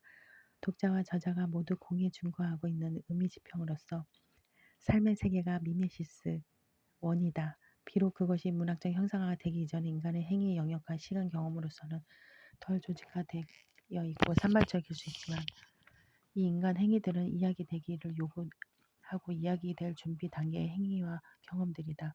문학적 재현과 그 작품이 읽힐 수 있고 정도는 다르지만 우리 모두에게 이해될 수 있는 것은 바로 선이해의 차원 때문일 것이다. 이런 점에서 리케르의 심중적 미메시스 이론은 아리스토텔레스의 문학의 이론적 차원을 포함할 뿐만 아니라 해석학적 전목을 실현하고 있다고 말해야 옳을 것이다. 따라서 그의 미메시스의 이론의 완결과 완성은 형상화 단계, 다시 말해 텍스트 내부의 고유한 텍스트성이나 문학성의 구성과 창안에서 멈추지 않는다고 말해야만 한다. 전 형상화가 문학적 재현과 문학성의 해석학적 가능 조건이라면 미메시스의 마지막 단계 미메시스 3은 형상화 단계의 해석학적 효과로서 등장한다. 한때의 구조주의적 관점은 텍스트 또는 이야기를 그 자체에 갇혀있는 것으로 보았고 독자와의 만남과는 무관하게 존재하는 것으로 파악했다는 점에서 그들에게 텍스트의 철학적 지위는 내재적 초월성에 머무는 것으로 파악할 수밖에 없었다. 만약 텍스트를 그렇게만 본다면 독자의 지평과 텍스트 지평보다 구체적으로 말하자면 독자의 세계와 텍스트 세계의 만남 또는 융합을 이론적으로 해명할 길이 없다. 이런 구조주의적 관점만을 고집한다면 우리는 정작 소설을 매일 읽으면서 자신의 삶과 지평에서 그 허구적 체험을 교차시키는 역할을 떠맡는 독자의 지위와 역할을 제대로 설명해내기 어렵다. 하지만 구조적 분석과 유형화되는 독자가 텍스트를 직관적 그리고 주관적으로 이해하는 경로를 객관적으로 잘 매개하여 보다 근거 있는 읽기와 해석을 유도하는 역할을 하게 될지도 모른다. 어쨌든 문학이 갖는 형상화의 단계는 독자의 문학 수용 단계를 지칭하는 것으로 이해할 수 있다. 문제는 독자 자신의 고유한 읽기를 통해서만 문학 작품의 텍스트의 의미가 완결된다는 것이다. 문학은 독자에 의해 읽힐 때 마찬가지로 그 문학 읽기를 통해 독자가 자신의 삶을 다시 조용할 수 있을 때 재형상화가 완결된다고 볼 수 있다. 이야기적 동일성 리케리의 문학론에서 삼중적 미메시스 개념만큼이나 철학적 의미를 갖는 개념이 있다면 바로 이야기적 동일성 개념이다. 허구 이야기의 고유한 상상적 변주들이 일으키는 효과들 중에는 인간의 시간 체험이 갖는 혼란을 정리할 수 있는 가능성이 내포되어 있다. 다시 말해 사라져버렸지만 그렇다고 없다고 말할 수 없는 과거를 재구성해내고 아직 오지 않았지만 그렇다고 결코 지금 여기와 무관할 수 없는 미래의 도래를 계획해내는 이 작업이 이야기의 형상화와 재형상화 작업에 주어져 있다. 따라서 이야기 속에서 과거는 더 이상 조작 불가능한 벽이 아니며 미래는 그 어떤 형체도 짐작할 수 없는 미궁이나 미로가 아니다. 시간 체험의 형성 및 해명에 중요하게 기여하며 개념인 이야기적 동일성을 둘러싼 다양한 의미들 가운데 가장 중요한 것은 이야기를 통한 독자인 자기의 동일성인 것이다. 본래 개인의 동일성 문제를 시간, 원투 이렇게 시간의 경과에도 불구하고 하나의 체계가 동일한 인격으로 남게 하는 것은 무엇이냐의 문제라고 파악하는 것은 시간성을 배제할 수 없는 인간 실존에 관한 물음에 걸맞지 않다. 여기서 문제는 이야기의 개입을 통해 동일성 문제에 어떤 변화가 생기느냐를 묻고 답해보려는 것이다. 이미 한나 아렌트는 누구의 이야기가 바로 그가 누구임을 드러내는 유일한 매체임을 주장한 바 있다. 소크라테스의 철학적 견해에 대해서는 그의 유고가 없기에 우리가 플라톤이나 아리스토텔레스보다 잘 알지 못하는 것이 사실이다. 하지만 우리는 소크라테스가 누구인가를 더 잘 그리고 자세히 알고 있다. 라고 말할 수 있는데 그것은 우리가 그가 주인공으로 등장하는 이야기를 알고 있기 때문이라는 것이다. 누구임을 묻는 질문이 시간을 배제한 채 무엇임을 묻는 본질주의적이고 실체 중심적 물음이 아니라면 시간의 변화와 경과를 통하면서 한 사람의 삶을 이야기하는 것이야말로 그가 누구임을 밝히는 것이 아닐까. 울프만 프루스트 아주 구체적인 문학작품 분석을 위해 긴 우회로를 말하는 것이 마땅하지만 시간에 대한 호구적 체험을 담은 이 세 작가에 대한 중요한 소설들 델로웨이 부인 마의 산 잃어버린 시간을 찾아서를 통해 리케르가 시간의 이야기 2에서 지향하고자 하는 철학적 핵심으로 가보자 리케르트 아우구스티누스의 현상학적 내면적 시간론을 화음적 불협화음 다시 말해 현재에 대한 긴장과 집중을 통해 지나간 과거와 도래할 미래를 다시 불안하게 통합하는 모델을 보고 있다. 반면 이런 시간의 이론적 아포라에 대해서는 문학적 응수와 대응의 길을 아리스토텔레스의 이른바 줄거리 짜기에서 찾는다. 그 이유는 르케르가 줄거리 안에서 다양한 시간적 체험의 변화와 변수 그리고 급변, 사건 등등 통합할 수 있는 불협화음적 화음의 능력을 보았기 때문이다. 과연 허구적 시간 체험을 다양한 방식으로 기술하는 토마스만, 버지니아 울프, 프루스트의 작품들에서 인간의 이야기하는 활동은 어떻게 시간의 아포리아를 감당해낼까? 이 세 소설의 공통점은 여러 각도에서 볼 수 있지만 역사적 시간, 연대기적 시간을 배경으로 허구적 시간 체험을 전개해 나간다는 것이다. 델러웨이 부인 마의 산 잃어버린 시간을 찾아서는 앞서거니 뒤서거니 하면서 제1차 세계대전을 전후한 시간 지표를 사용한다. 분명 새 소설은 이 분명한 역사적 시간의 지표를 다르게 사용하지만 허구의 시간이 연대기적 시간이 눌린다든지 그 아래에 종속된다든지 하는 방식은 절대 아니다. 역사적 시간은 분명하고도 이례적인 지칭 대상을 갖는 시간이지만 새 소설의 제1차 세계대전은 역사학에서 말하는 연대기적 구속이나 질서를 따르지 않으면서 마치 중립적으로 등장해서 다른 이질적 시간 체험들을 위한 매개체로서 활용된다. 이제는 허구적 시간 체험을 이 세 소설이 어떻게 서로 다른 방식으로 전개하는지를 주목하면서 한 발짝만 더 작품들 안으로 다가가 보자. 델러웨이 부인의 경우 허구적인 시간 체험은 빅벤의 주기적인 종소리, 역사적 시간의 한 모습, 각 인물들의 수명적이고 내면적인 시간의 불협화음적 구조로 대별된다. 하지만 하나의 대표되는 시간 경험이 등장하는 것은 아니라는 점이 중요하다. 왜냐하면 대표적인 인물인 클라라사, 클라리사, 피터 등등의 시간 체험이 서로 인접하여 통로를 만들면서 결코 동일하지 않으면서 상호적으로 공명하고 올려주는 시간 체험을 만들기 때문이다. 마에산 경우 리케르가 가졌던 시간과 이야기 사이의 근본적인 입장을 다시금 확인케 하고 있다. 아우구스티누스는 시간 양태들 사이의 부조화를 현재를 통해 통합하려는 노력을 통해 시간의 화음을 불협화음보다 우위에 두지만 마이사는 시간의 아포아리를 단 한 개의 업그레이드 해버리기 때문이다. 다시 말해 신의 영원성 안에 한 개인의 죽음을 포섭시키는 중세의 거장인 아우구스티누스의 방식을 택하는 것이 아니라 주인공의 죽음의 반복적이고 동일자적인 영어성과 회하지 못한 채 오히려 아이러니를 통한 무관심해져 버리는 작전을 구사하기 때문이다. 물론 스토리아적인 해결책을 담은 그런 무관심은 시간의 난제에 대한 승리일지는 몰라도 늘 불안정할 수밖에 없는 승리에 불과한 것이다. 잃어버린 시간을 찾아서는 리케르가 시간과 이야기 2에서 가장 많은 지면을 할애하고 있는 작품이다. 이미 델레즈가 프루스트와 기호들 사이에서 이 작품을 시간에 관한 이야기로 다루기보다는 기호 체득과 진리 추구에 관한 작품으로 다룬 적이 있다. 하지만 리케르의 이 중요한 소설이 시간에 관한 이야기라는 점을 별 어려움 없이 논증하고 있다. 그는 이 시간 이야기를 읽는 두 가지 초점을 제공하는데 그 첫 번째가 바로 흔히 추억들의 덩어리라 불리는 잃어버린 시간이다. 바로 이 시간 안에서 감각적인 기호들의 체득과 해석 그리고 번역이 이루어진다. 두 번째 초점은 이른바 되찾은 시간이다. 비의지적인 기억과 우연들에 의해 불러일으켜지는 행복한 순간들의 영원성을 작품 속에 고정시킴으로써 잃어버렸다가 되찾는 시간을 뜻한다. 그런데 리케리에 따르면 시간은 되찾은 시간의 최종적 의미는 삶의 편린들이 흩어놓았던 잃어버린 시간들을 바로 글쓰기, 문학이라고 받고 또 무방하다를 통해 되찾은 것에 있다고 한다. 따라서 되찾은 시간은 문학의 초시간적, 허구적 및 상상적 성격을 통해 잃어버린 시간의 복원과 재현을 표현하는 것이다. 만약 그렇다면 잃어버린 시간을 찾아서는 여러 층의 시간 체험이 갖는 불협화음적 요소를 넘어서 글쓰기와 이야기함을 통해 새로운 화음의 가능성을 시도한다는 점에서 앞의 작품들과의 차이를 주목하게 하는 작품으로 평가할 만한 것이다. 나오는 글, 문학 읽기와 독자의 문제.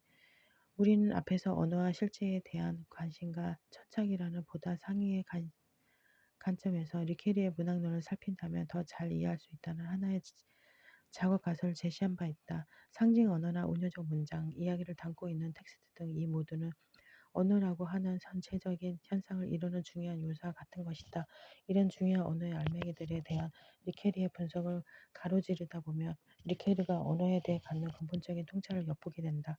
그 통찰은 다름 아니라 언어가 세계와 관계 맺으려 하고 부단히 세계 지향적이라는 것이다. 여기서 분명히 짚고 넘어가야 할 것이 있다. 언어가 세계를 제시하되 그 제시하는 방식과 수준이 문제라는 것이다. 아마도 가장 덜 지시적인 시의 언어조차 일차적 의미, 다시 말해 사물과 대상을 직접 가리킨다는 의미에서 의 지시 대상을 넘어서 다른 무엇인가를 가리키지 않는다고 말하는 사람은 없을 것이다. 우리가 흔히 플라톤의 세계, 아리스토텔레스의 세계라고 말할 때 그 말이 가리키는 바는 플라톤 작품의 세계, 아리스토텔레스 텍스트의 세계일 것이다. 실상 플라톤의 대화편에 등장하는 인물들 중 누구도 현존하지 않았다는 점에서 그 대화편은 직접적인 지시 대상을 가진 텍스트라고 보기 어렵다. 그렇다면 문학작품에 등장하여 허구적인 시간 체험을 공유하는 모든 인물과 주인공, 화자들, 그리고 허구적 시간 체험도 마찬가지 운명이다. 그렇다면 상징이나 운유, 이야기가 가리키는 세계가 직접적인 지시 대상으로서의 세계가 아니라면, 더 정확히 말해 직접적으로 지시 가능하며 오감으로 확인 가능한 세계가 아니라면 과연 어떤 세계일까? 그것은 우리가 눈으로나 손으로 조작하거나 촉지할 수 있는 대상들과 사물들의 총체로서의 세계가 아니다. 오히려 텍스트를 통해서 그리고 그것에 의해서 열리고 발견되는 세계가 아닐까. 우리가 그 안에서 우리 삶과 관련된 다양한 기획안과 제안을 시사받고 작업받는 세계가 아닐까. 하이데거의 표현 방식으로 말해본다면 나의 가장 고유하고도 본래적인 존재 가능성들 중 하나를 선택하도록 내가 그렇게 살도록 제안하는 그런 세계가 아닐까. 여기서 나는 누구인가. 그런 텍스트의 세계에 초대받고 그렇게 살도록 권유받는 나는 누구인가. 텍스트의 세계를 잠재적 상태에서 끌어내어 현재하는 사람들은 누구인가. 사실 그동안의 논의에서 상징, 언어, 운유, 이야기는 하나의 문화적 산물로서 이미 우리에게 전통을 이루고 있는 쓰인 것, 글쓰기 영역에 속하는 것이었다. 남은 문제는 그 글쓰기를 누가 그리고 어떤 방식으로 각자의 삶에 가져가느냐이다. 남은 문제는 그 글쓰기를 누가 그리고 어떤 방식으로 각자의 삶을 가져가느냐이다. 이런 점에서 르케르가 문학작품은 온전한 의미는 텍스트에 의하여 투사된 세계와 독자의 삶의 세계가 교차하는 지점에서 획득한다고 말하는 것은 대단히 시사적이다. 여기서 두 세계의 교차와 만남이 일어난다. 이 교차는 어떤 의미일까? 상징, 언어, 운유, 이야기에 등장하는 언어들이 단순히 사물이나 사태의 기술이나 묘사를 지향하는 언어가 아니면서 그렇다고 해서 분명 이러저러한 삶이 더 나은 삶이라는 기준과 원칙 그리고 규범을 제시하는 윤리학적 담론의 언어들도 아니라는 점에서 그 문제는 분명히 제기되어야 한다. 또한 그런 활발한 교차를 가능하게 하는 것은 무엇일까? 독자의 읽기라고 아주 간명하게 말할 수 있을지도 모른다. 하지만 이것은 문제에 대한 정답이라기보다는 또 하나의 새로운 무림의 지평의 시작과 출발에 가깝다.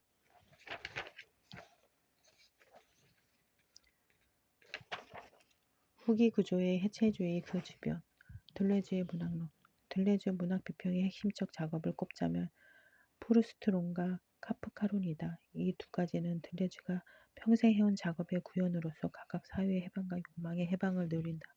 사회는 진리를 알고자 하는 자발적 의지 같은 임의적 전제에 매개되지 않고 기호와의 마주침 같은 외부 자극으로부터만 필연적으로 시작된다는 것이 사유의 해방이라는 과제가 그려내고자 하는 것이다.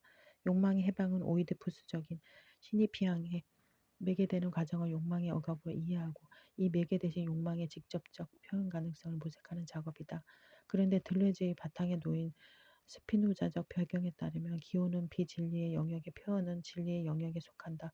그렇다면 프루스트의 기호론과 카프카의 표현론은 서로 모순된 것인가? 들레즈 문학론은 이 대립 속에 두 동강 나 있는가? 이러한 우려 섞인 질문에 맞서 이 글은 들레즈 문학론 전반을 하나의 일관적 구도 속에 집어넣어 보려는 계획이다. 기호와 표현, 서동훈, 여능글, 경험론적 작가들, 문학은 시대를 앞서가는 바람개비이다. 시계가 종종 그렇듯 예술은 앞서가는 거울이다. 카프카가 남긴 이 두 문장은 들레즈 문학 연구의 진실을 요약하고 있다. 앞서가는 자의 운명이란 무엇인가? 그것은 경험론자의 운명이기도 한데 기존의 이 말을 선험적이라 바꿔 써도 좋으리라. 모든 조건들로부터 벗어나 감성에 주어지는 낯선 파편들만이 가지고 사유를 시작한다는 것이다. 철학이란 것이 경험으로부터는 얻을 수 없는 것들, 그것이 존재이든 또는 선험적 요소들이나 조건들이든 에 대한 사유라면 경험에 주어지는 한 줌의 파편들만을 만지작거리는 일은 비철학적이라 일컬을 만하다. 이 비철학적인 것은 얼마나 중요한가. 강의에서 나는 얼마나 철학의 비철학적 이해, 지각들과 정서들을 통해 작동하는 이해를 필요로 하는지 파악했다. 비철학적인 것이란 들레즈 사상에서 그것의 최소한의 의미만을 추려보자면 특정 계열의 고전 철학 일반이 공유하는 주관적이며 암묵적인 전제를 벗어나는 길을 가리킨다. 이런 비철학적인 길에서 만나는 지각과 정서가 우리가 철학을 가지고 몰두해야 했던 문제들에 대한 해답을 준다면 것이다. 이러한 점은 들레즈 사상의 정체에 대해서뿐만 아니라 왜 그가 특정한 작가들에 대해 그토록 몰두하며 이들 문학의 도움 없이는 어째서 절뚝거리게 되는지 알게 해준다. 어떤 뜻에서 그런가? 주관적이며 암묵적인 전제 없는 사유의 정체란 이 전제의 각종 본유 관념들 및 선험적 원리들이 포함되는 한해서 경험론이 될 수밖에 없다. 그리고 경험론에 남겨지는 것은 경험에 앞서는 전제들에 매개되지 않은 지각과 정서밖에 없는 것이다. 그렇다면 누가 이런 지각과 정서만을 가지고 철학이 몰두했던 문제들이 해결될 수 있는 길로 안내해 주는가?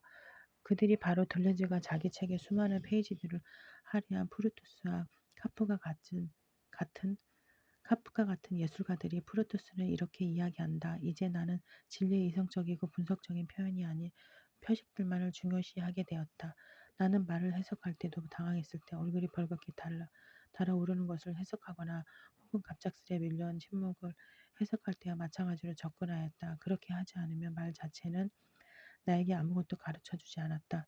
여기서 프루투스는 진리의 이성적 표현과 표식들을 구별하고 표식들만을 인식의 원천으로 삼는다. 물론 이성적인 것과 다른 표식들이라 내 눈으로 확인한 바에 의하면 같은 표현에서 보듯 그리고 프루투스가 예로 든 당황했을 때 얼굴이 벌겋게 달아오르는 것 같은 경우에서 모두 감성적 원천을 갖는 것이다. 이러한 감성적 원천의 중요성을 들레즈는 카프카에게서 역시 발견한다. 카프카의 관심을 끄는 것은 형태 자체를 붕괴시키는 표현 기계, 언어 안에 이방인처럼 존재하는 것 예컨대 형태 없는 음성적 진로로서 말 그대로 감성적 원천을 갖는 것이다. 카프카의 관심을 끈 것은 순수한 음성적 진료이다. 가령 다음과 같은 구절을 보라. 그레고르는 자기의 대답 소리를 듣고 깜짝 놀랐다. 그 대답 소리는 틀림없이 자기 목소리였는데 거기엔 저음 같기도 한 어떤 억제할 수 없는 고통스러운 찍찍하는 소리가 섞여 있었다. 그 찍찍거리는 소리는 하고 있는 말을 다만 처음 순간에만 명료하게 할 뿐, 그 여우는 분명치 않아서 상대방이 똑바로 알아들었는지 알 수 없었다. 이 글은 들레즈 문학 연구의 핵심에 놓여 있는 이러한 경험론적 면모가 갖는 의의를 규명하는 것을 목적으로 한다. 이러한 작업은 들레즈 문학론의 기둥을 이루는 두 작가에 대한 연구 프루스트와 기호들과 카프카 소수문학을 위하여를 중심으로 이루어져야 할 것이다. 이 두 작품을 살펴보는 과정에서 물론 우리는 이 두 작품과 떼어서 생각할 수 없는 들레즈의 주요 저작들, 가령 차이와 반복이나 앙티오이디푸스의 주제와 만나지 않을 수 없다. 그것은 어떤 의미에서 들레즈 철학 전체를 문학론의 관점에서 일별하는 작업에 다름없는데 당황스럽게도 우리는 이러한 작품을 시작하는 최초의 지점부터 난간에 부딪히게 된다. 왜냐하면 프루스트론과 카프카론은 서로 대립적으로 보이는 개념에 각각 기반을 두고 있기 때문이다. 왜 이 두 개념이 대립적이며 이 대립은 해소될 수 있는 전망이 있는 것인지를 살펴보기에 앞서 우선 이 두 개념의 의존에 프루스트론과 카프카론 각각에서 복잡스러운 문학 이야기의 방향을 찾아줘야 할 것이다. 그 두 개념이란 프루투스의 작품에서 빙글거리는 나침반, 기호와 카프카의 진동을 기록하는 지진계 표현이다. 기호와 표현의 문학론, 프루스트의 기호 공명효과, 프루스트에게서는 비이성적인 지각과 정서를 주는 감성적인 것이 출현하는 방식 가운데 하나로 그의 문장들 속에서 표식이란 단어로 기록되기도 한 징후 또는 기호가 탐구 대상이 된다. 어떤 의미에서 들레즈의 예술 일반이란 이 징후에 대한 연구라고 해도 과언이 아닐 것이다. 징후학 일은 언제나 예술의 일거리다. 누가 징후학으로서 예술의 모범을 보여주는가? 물론 프루투스이다. 프루투스의 경우 그가 탐구한 것은 기억이 아니라 기호의 종류들이다. 그런 기호들의 환경적 본성과 방사 방식, 진로, 체제 등을 발견해야 했다. 잃어버린 시간을 찾아서는 일반 기호학, 세계의 징후학이다. 지성의 암묵적 전제를 고발하는 철학은 그 전제들의 임의성을 밝혀야 하며 그 전제들에 매개되지 않은 정서와의 만남을 기술하는 경험론일 것이다. 그런 정서의 도래는 기호와의 마주침에서 이루어진다. 그리고 기호와의 마주침이라는 것은 암묵적 전제들의 기반을 둔 철학 일반과 경쟁하며 철학의 오래된 문제들의 나름의 답을 내놓으려고 하는데 그 가운데 중심이 되는 한 가지는 앞에 프루투스의 구절 나에게 아무것도 가르쳐주지 않았다가 암시하듯 알매 문제이다. 즉 경험을 구성하는 개념들의 출현 문제이다. 누가 이 문제에 맞닥뜨려 본유적 그리고 선험적 원리들에 비치지 않고 감성적 기원으로부터 경험적 구성적 개념의 출현을 설명하는가. 다음과 같이 경험에서 배움의 원천을 찾는 이가 그렇다. 순수 지성이 만들어낸 관념들은 논리적 진리, 가능한 진리밖에 자연스럽게 가지지 못한다. 이 감정들은 임의적으로 선택된 것이다. 우리 지성에 의해 쓰여진 문자가 아니라 사물의 형상이라는 문자로 된 책이 우리의 유일한 책이다. 우리가 만들어낸 관념들이 논리적으로 옳지 않다는 뜻이 아니다. 다만 그 관념들이 참인지 아닌지는 모르겠다는 것이다. 이 구조는 경험을 통해 가능하게 해주는 문법으로서 지성 개념을 내세우는 칸트의 다음 구절에 맞서고 있다. 지성의 순수 개념은 현상들을 말하자면 문자로 철자화해서 경험으로 읽을 수 있도록 하고자 사용될 뿐이다. 지성에 의해 쓰여진 문자가 아니라 사물의 형상으로 쓰여진 문자, 즉 경험적 원천을 지니는 문자로부터 어떻게 알매 문제는 해답을 얻어내는지 알기 위해서는 들레즈가 그렇듯 프루스트가 만든 일을 따라가야 하지 않을까? 이렇게 도출된 과자와 더불어 들레즈와 프루스트로는 주제로서 필연성과 제한성을 얻게 된다. 그런데 이 문학론이 주제로 필연성을 얻는다는 것은 들레즈가 다루는 문학이 필연적으로 갖고 있는 어떤 형태, 가령 서사가 모종의 필연성을 얻는다는 것을 뜻할 것이다. 그리고 필연성의 규명은 문학이 가질 수 있는 지위에 대한 해명이기도 하다. 프루투스의 기호론에 대한 우리의 탐구는 문학, 더 정확히 서사의 지위를 규명하는 데서 마치게 될 것이다. 사유의 이미적 공리들. 들레즈가 사유의 이미적 전제라고 비판하는 사유의 이미지란 사유가 가능하기 위한 조건으로서의 공리들로 이루어진 사유의 지평을 가리킨다. 그것은 사유 안에 항상 미리 전개되어 있는 좌표들이라고 할 수 있다. 앞서 우리가 들레즈의 말을 빌려 주관적이며 암묵적인 전제라 일컬은 고전 철학이 지닌 사유의 이미지의 공리는 가령 이런 것들이다. 사유자는 사유자로서 참을 원하고 사랑한다. 사유자가 참을 사랑하고 원하는 이 의지를 가리켜 들레즈는 사유의 선지 또는 사유의 선한 본성이라고 부르며 또 사유하는 자아라면 누구나 지닌 것이라는 뜻에서 코기토의 보편적 본성이라고 일컫기도 한다. 인식론적 문제, 참에 관한 문제를 제거하면서 마치 도덕적 문제가 내재해 있다는 듯 이 공리를 선이 지라 이름한 까닭은 무엇인가? 참에 대한 선의 지는 내가 속이기를 원하지 않는다는 것, 어떤 형태든 거짓을 배제하라는 의지, 그리고 거짓된 것은 나쁘다는 가치 평가를 함축하고 있기 때문이다. 고전 철학이 사유와 진리 사이의 친화성 또는 진리의식의 가능성을 보장하기 위해 호소하는 것은 사유자는 거짓이 아니라 진리를 원한다는 사유의 선의지 뿐이다. 고전 철학이 이러한 전제를 암암리에 가정하고 있다는 것은 양식에 대한 데카르트의 다음과 같은 기술에서 잘 드러나고 있다.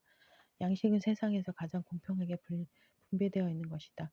누구나 그것을 충분히 지니고 있다고 생각하므로 다른 모든 일에 있어서는 만족할 줄 모르는 사람들도 자기가 가지고 있는 이상으로 양식을 가지고 싶어 하지 않으니 말이다.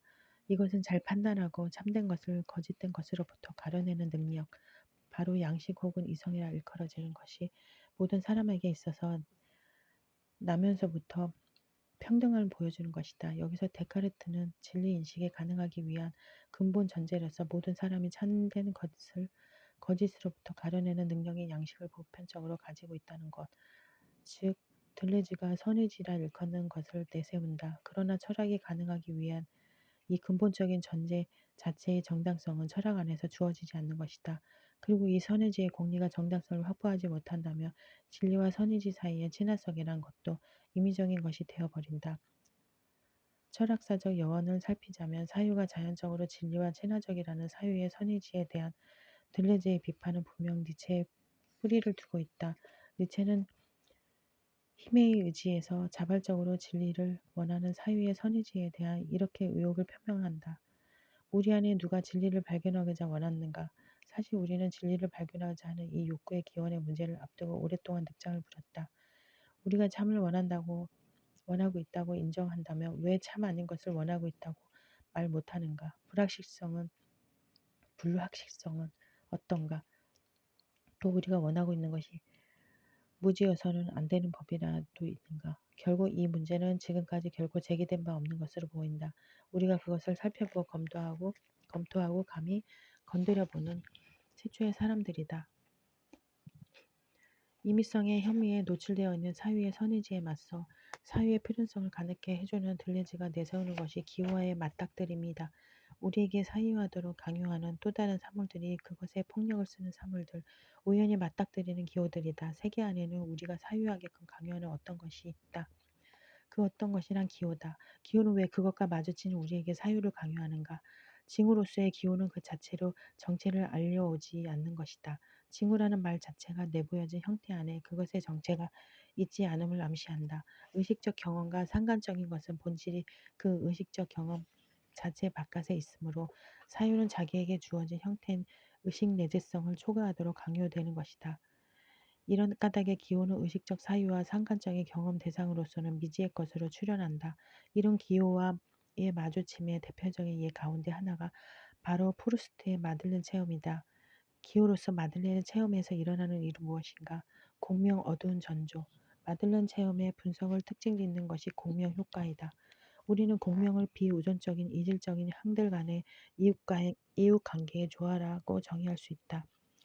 프루스트론에서 공명은 그 효과, 결과의 측면에서 기술하자면 우연히 마들렌 과자의 맛을 봄으로써 비자발적으로 과거의 동일한 맛을 상기하게 되고 그로부터 행복함을 느끼게 되는 경험을 말한다.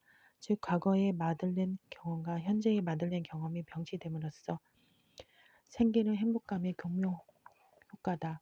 그런데 이런 공명 효과는 어떻게 발생하는가?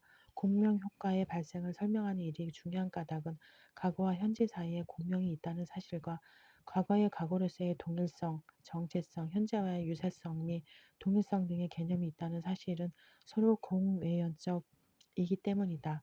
두 항 사이에 공명이 있다는 것은 이미 두 항을 서로 독립시켜주는 개념, 정체성과 두 항을 서로 관계 맺어주는 개념, 유사성이 탄생했다는 뜻이다. 따라서 공명의 발생 과정은 경험을 규정하는 개념의 발생 과정과 동일하며 그렇게 공명 효과에 가는 근거를 묻는 것은 개념의 탄생이 어떻게 가능한가를 묻는 것이기도 하다. 들레즈는 말한다. 두 계열, 현재의 마들렌과 과거의 마들렌을 먹던 아침 식사 사이에서 유사성이 있다. 심지어 둘 사이에 어떤 동일성이 있기까지 하다. 즉 성질로서의 마들렌의 맛은 현재와 과거 두 순간 모두에게 서로 유사할 뿐 아니라 자기 동일적이기도 하다. 그럼에도 불구하고 비밀은 여기에 있지 않다. 개념의 획득과 동시에 경험적 차원에서 이루어지는 현재와 과거 사이의 공명이 아니라 그 공명을 가능케 하는 선험적 근거를 묻고 있기에 비밀은 여기에 있지 않다고 말하는 것이다. 공명을 가능케 해주는 것 또는 경험을 구성하는 개념들, 동일성, 유사성 등을 가능케 해주는 것을 가리켜 들려주는 그 자체로 존재하며 과거성 등을 가능케 해주는 것을 가리켜 들려주는 그 자체로 존재하며 과거 자체의 상태대로 살아남고 보존되는 직자적으로 존재하는 과거 혹은 순수 과거라고 부른다. 무의식적으로 나타나는 기억은 우리에게 순수 과거, 직자적으로 존재하는 과거를 건네준다. 확실히 이 직자적 존재는 시간의 모든 경험적 차원을 넘어선다. 반면 자발적 기억은 늘 과거 자체에 가 닿는 일에 실패한다. 나의 기억의 의도적 노력이나 지성의 노력은 지난 날들, 잃어버린 시간을 찾는 일에 늘 실패해왔다. 과거를 환기시키려는 우리 지성의 모든 노력은 쓸모가 없다. 자발적 기억이 과거를 본 자태대로 되돌려주기보다는 오래된 사진처럼 무미건조한 하나의 열등한 현재적 지각에 비해 덜 생생하다는 의미에서 열등한 지각으로 재구성할 뿐이라는 점은 다음과 같은 체험의 기록에 잘 나타난다. 나는 지금 기억 속에서 다른 스냅 사진, 특히 기억이 베네치아에서 지금 몇 가지 스냅 사진을 꺼내보려고 하였으나 베네치아라는 낱말만으로도 기억은 사전 전람회처럼 건태롭게 되었다. 그래서 전에 면밀하고도 서글픈 눈으로 관찰했던 것을 지금 묘사하는데 필요한 그때 그 순간 가졌던 것과 똑같은 의욕도 재능도 없다는 느낌이 든다. 자발적 기억이 하는 일은 앨범을 펼쳐 오래된 사진을 보는 일과 흡사하다. 과거에 어디에 갖고 무엇을 했는지를 구성해낼 수는 있지만 과거 순간 자체에 가졌던 관찰의 의욕, 재능, 정서에 대응하던 과거의 대상 자체를 발견하게 해주는 것은 아니다. 비자발적 기억을 통해 발견되는 순수 과거는 자발적으로 의식 가능한 경험적 차원 안에 있기보다 그것을 가능케 해주는 근거라는 점에서 우리는 이렇게 이야기할 것이다. 이 순수 과거는 모든 현재들을 흘러가게 하고 그 흐름을 주재하는 신급이기도 하다. 모든 현재들, 즉 지금이라는 현재와 한때 현재였던 의식 가능한 하는 과거의 흐름을 주관하는 것이 순수 과거이다. 프루투스의 다음 구절이 말하고자 하는 바도 다른 것이 아니다. 그걸 비자발적인 기억이 발견한 직자적 시간은 다만 과거의 한순간인가. 아마도 그 이상의 것이리라. 그것은 과거에도 현재에도 동시에 공통되고 과거와 현재 두 가지보다 훨씬 본질적인 어떤 것일 것이다. 그것은 두 순간 현재였던 과거와 지금의 현재를 연관짓는 근거이기에 본질적이라 일컬어지는 것이다. 이러한 경험적 항들 사이에 짝짓기, 공명, 소통을 가능케 하는 요소들 들려주는 어두운 전조라고 부르기도 한다. 어두운 전조는 자기 고유의 힘을 통해 차이나는 항들을 매개 없이 관계짓는다. 또한 들려지는 프루투스의 말을 빌려 이 어두운 전조를 통한 두 항 사이의 종합을 가리켜 과학의 세계의 인과 유리란 독보적인 관계에 비교될 만한 관계라고 말하기도 한다. 차이 T.S. 엘리엇의 황무지 읽기. 그런데 중요한 것은 여기서 어두운 전조, 순수 과거가 그 자체로 정체성을 지니는 것이 아니라는 점이다. 어두운 전조는 자기 고유의 힘을 통해 차이나는 항들을 매개 없이 관계짓는다. 이 인용에서 관계짓는다는 말은 두 항의 종합을 나타난다.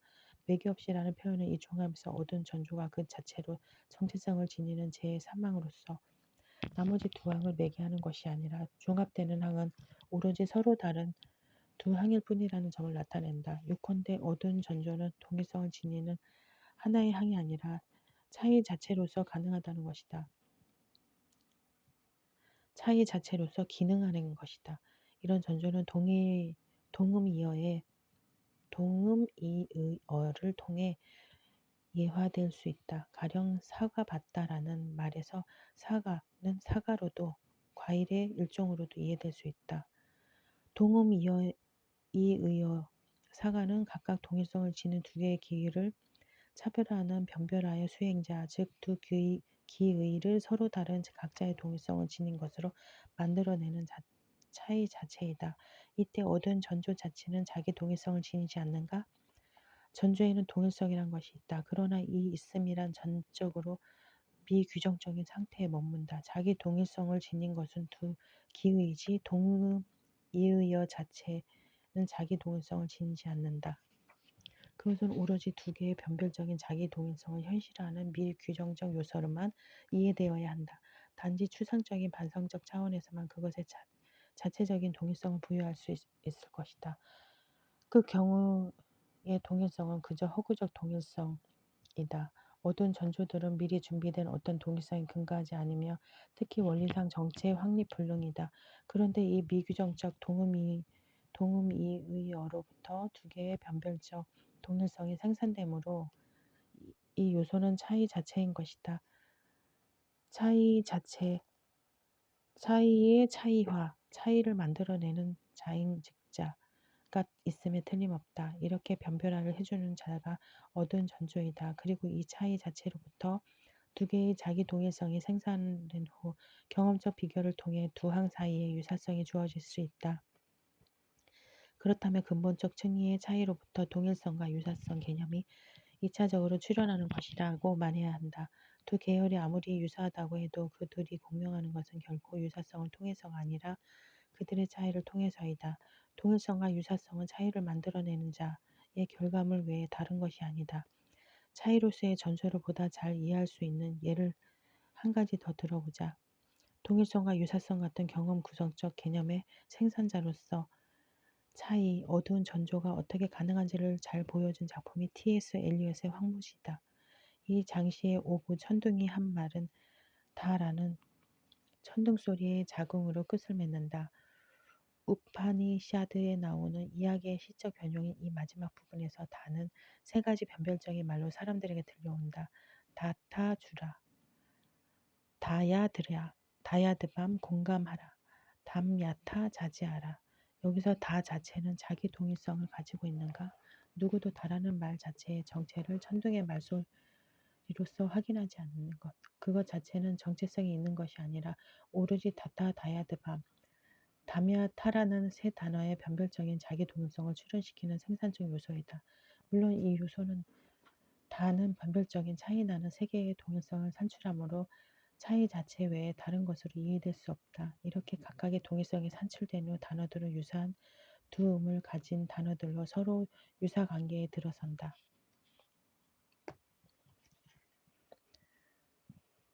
사후성. 그런데 경험을 가능케 해주는 이런 어두운 전조는 하나의 시간 지평 위에서 기능하는데 그것이 사후성이다. 칸트에게서 경험의 근본 지평으로 제시된 것이 계기성으로서의 시간이었다. 들레즈에게서는 사후성의 시간이 경험의 근본 지평이다. 마들렌 체험 이전의 과거의 콤브레 시절과 현재 순간은 아무런 관련을 가지고 있지 않았다. 마들렌 체험에 의해 생겨난 순수 과거를 통해 비로소 두 순간은 유사관계 아래로 들어가는 것이다. 즉, 두 항 현재와 과거의 종합 미리 주어지거나 순차적인 시간적 계기를 통해 형성되는 것이 아니라 어두운 전조의 사후적 개입을 통해 뒤늦게 이루어진다. 이 점은 들레즈가 프루스트와 관련하여 즐겨 이야기하는 또 다른 바로 사랑의 사건에서도 잘 드러나고 있다. 그것은 잃어버린 시간을 찾아서의 주인공의 경우에서와 같다. 어머니에 대한 주인공의 유아기의 사랑은 성인기의 두 항, 즉 오데트에 대한 스완의 사랑과 성인이 된 주인공의 알베르트에 대한 사랑이 소통하기 위한 동인이다. 확실히 어린 시절의 사건은 오로지 연기와 더불어서만 작동한다. 그것은 연기로서 존재한다. 그러나 이 연기 자체는 이전과 이후가 공존하게 하는 시간의 순수 형식이다. 연기 즉 사후성이 시간의 순수 형식이다. 여기서 이전이란 스완과 오데트의 사랑을 말하며 이후란 주인공 자신이 겪은 알베르틴과의 사랑이다. 이 두 개의 성인이 항을 유사관계의 형태로 종합해주는 것이 바로 주인공의 유아기 사건, 즉 어머니의 키스 거부라는 실패한 사랑의 사건이다. 이 유아기의 사건이 있기 때문에 두 개의 실패한 사랑의 사건, 스완, 오데트, 주인공, 알베르틴이 서로 유사한 것으로서 공명하게 된다. 프루스트의 주인공에게 알베르틴과의 사랑의 실패는 오데트에 대한 스완의 실패한 사랑에서 기인하는 것으로 이해된다. 결국 곰곰이 생각해 보니 내 경험의 재료는 스완에게서 비롯되었다. 두 사건 사이에 이런 연관, 즉 종합을 가능케 해주는 것이 바로 유학에 잠재된 사건이며 이런 뜻에서 그것은 경험을 가능케 해주는 근거로서의 지위를 갖는 것이다. 그리고 유아기의 사건 자체는 알베르틴과의 만남 뒤에 사후적으로 전조의 역할을 부여받는다. 알베르틴과의 만남이 없었다면 유아기의 사건은 스완의 사랑과 주인공의 사랑을 공명시켜주는 전조의 사명을 갖지 못했을 것이다. 알베르틴과의 사랑의 실패의 원형으로서 도래하는 수완의 사랑의 실패 역시 유아기의 사건이라는 어두운 전조에 의해 사후적으로 첨가되는 사랑의 실패의 기원이다. 그런데 사후적으로 첨가되는 기원이란 사실 형용 모순이다. 그러므로 사후성의 논리는 실은 기원이란 존재하지 않음을 함축하는 것이다. 이렇게 얻은 전조는 종합으로서 우리의 경험을 발생시켜준다. 유아기 사건에서의 어머니는 우리의 경험이 시작되는 방식으로서 나타난다. 어머니의 저녁 키스 거부는 주인공의 성인기 경험, 알베르틴에 대한 사랑의 실패, 이 스완의 사랑의 실패라는 원형의 모방물로서 구성되게끔 해주는 근거의 자격을 갖는 것이다. 이런 식으로 여기서도 경험의 기원은 지각한 채 도래한다는 사후성의 경험이 주어지는 시간의 순수 형식을 이룬다. 한 가지의 김수영. 그런데 우리 문학도 이러한 어두운 전조를 통한 항들의 종합을 보여줄 수 있지 않을까? 만일 어두운 전조가 특정한 문학의 예외적인 소유문이 아니라면, 즉 세계의 비밀 자체에 근접하고 있는 것이라면 우리는 인쇄된 트레이싱지를 대고 겹쳐 읽듯 우리 문학 위에도 둘레주에 종이들을 대고 거기에 어떤 글씨들이 생기는지 관찰할 수 있을 것이다. 김수영의 양계 변형은 양계업자로서의 김수영의 삶을 엿보게 하는 글이다. 시단에 대해서 흔히 그랬듯 그는 양계업에 대해서도 저주받은 직업이라는 등 엄청나게 구시렁거린다. 간략히 말해 이 글은 어려운 양지 사업에 뛰어들어서 집안이 온통 배에 파손한 집같이 되었는데 여러 가지 이유로 아마도 그 가운데 하나는 일바주는 머스마인 만용이를 비롯한 딸린 식구들에 대한 체면, 김수영이 이 체면을 겸연쩍다라는 말로 노출한다. 때문에 양계업에서 손을 떼지 못하는 사정을 기록하고 있다. 사건은 이렇다. 양계의 계속되는 실패 때문에 울고 싶은 날들이 계속인데 양계를 하니까 돈이 있는 줄 알고 어느 날 도둑까지 든다. 그런데 이 도둑은 흡수룩한 양복을 입은 50대 사나이로 전혀 도둑답지 못한 사람이었다. 너무 온순하고 몇 풀린 도둑의 모습에 김수영은 어이가 없어 그를 조용히 타일러 쫓아내고자 한다. 그런데 도둑의 반응은 어떠한가? 여기서 좀 잘 수 없나요? 이 말을 듣자 나는 어이가 없어졌습니다. 여보 술 취한 척하지 말고 어서 가시오. 도둑은 발길을 돌이켰습니다. 그리고 서너 발자국 걸어가더니 다시 뒤를 돌아보고 어디로 나가는 겁니까? 하고 태연스럽게 물어보았습니다. 어디로 나가는 겁니까? 나는 도둑의 이 말이 무슨 상징적인 의미 같이 어디로 나가는 겁니까? 생각되어서 아직까지도 귀에 선하고 기가 막히고도 우스운 생각이 듭니다. 도둑은 철조망을 넘어왔던 것입니다. 어디로 나가는 겁니까? 이 말은 사람이 보지 않을 쟤는 거리낌 없이 넘어왔지만 사람이 보는 앞에서 다시 넘어가기는 겸연쩍다는 말이었을 것입니다. 구태여 갖다 붙이자면 내가 양계를 집어치우지 못하는 이유도 마찬가지라고 생각합니다.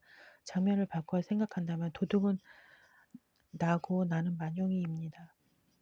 철조망을 넘어온 나는 만용이에게 100번 죽여주십시오. 100번 죽여주십시오 하고 노상 손이 발이 되도록 빌면서 어디로 나가는 겁니까? 어디로 나가는 겁니까? 하고 떼를 쓰고 있는지도 모릅니다. 애초에 양계 어깨에 존폐 위기에 처한 김수영의 상황과 도둑의 사정은 아무런 관계가 없는 것이다. 두 가지를 유사관계로 이어주는 어두운 전조는 무엇일까? 어두운 전조로 작동하는 것이 있다면 그것이 바로 어디로 나가는 겁니까? 라는 도둑의 말이다. 바로 이 말 때문에 서로 관계를 가질 수 없었던 두 개의 상황, 즉 나와 만용이의 관계와 도둑과 나의 관계로 구체화되는 두 상황이 사후적으로 유사 관계로서 종합되는 것이다. 어두운 전조는 완전히 다른 두 대상을 시간의 우연성에서 비켜나도록 하기 위해 이 두 대상 사이에 어떤 관계를 만들어준다. 경험적 종합. 그런데 이렇게 감성에 끼치는 자극으로부터 시작되는 종합은 어떤 의미에서 경험적 종합인가? 항들 간의 종합을 수행하는 전조는 결코 의식적으로 경험되는 것이 아니라 의식될 수 있는 것이 있다는 것. 그것은 얻은 전조에 의해 경명하는 두 항의 종합뿐이다. 경험 자체는 우리에게 혼합체만을 제공한다. 두 항의 종합이라는 혼합체 말이다. 그런데 이 혼합체를 경험 안에 구성해주는 전조 자체는 경험할 수 있는 대상이 아니다. 그렇다면 이 전조는 어디서 왔는가? 경험 밖에서 왔는가? 이 전조 역시 경험 외에 다른 것으로부터 유래한 것이 아니다. 그것은 단지 의식되지 않는 경험일 뿐이다.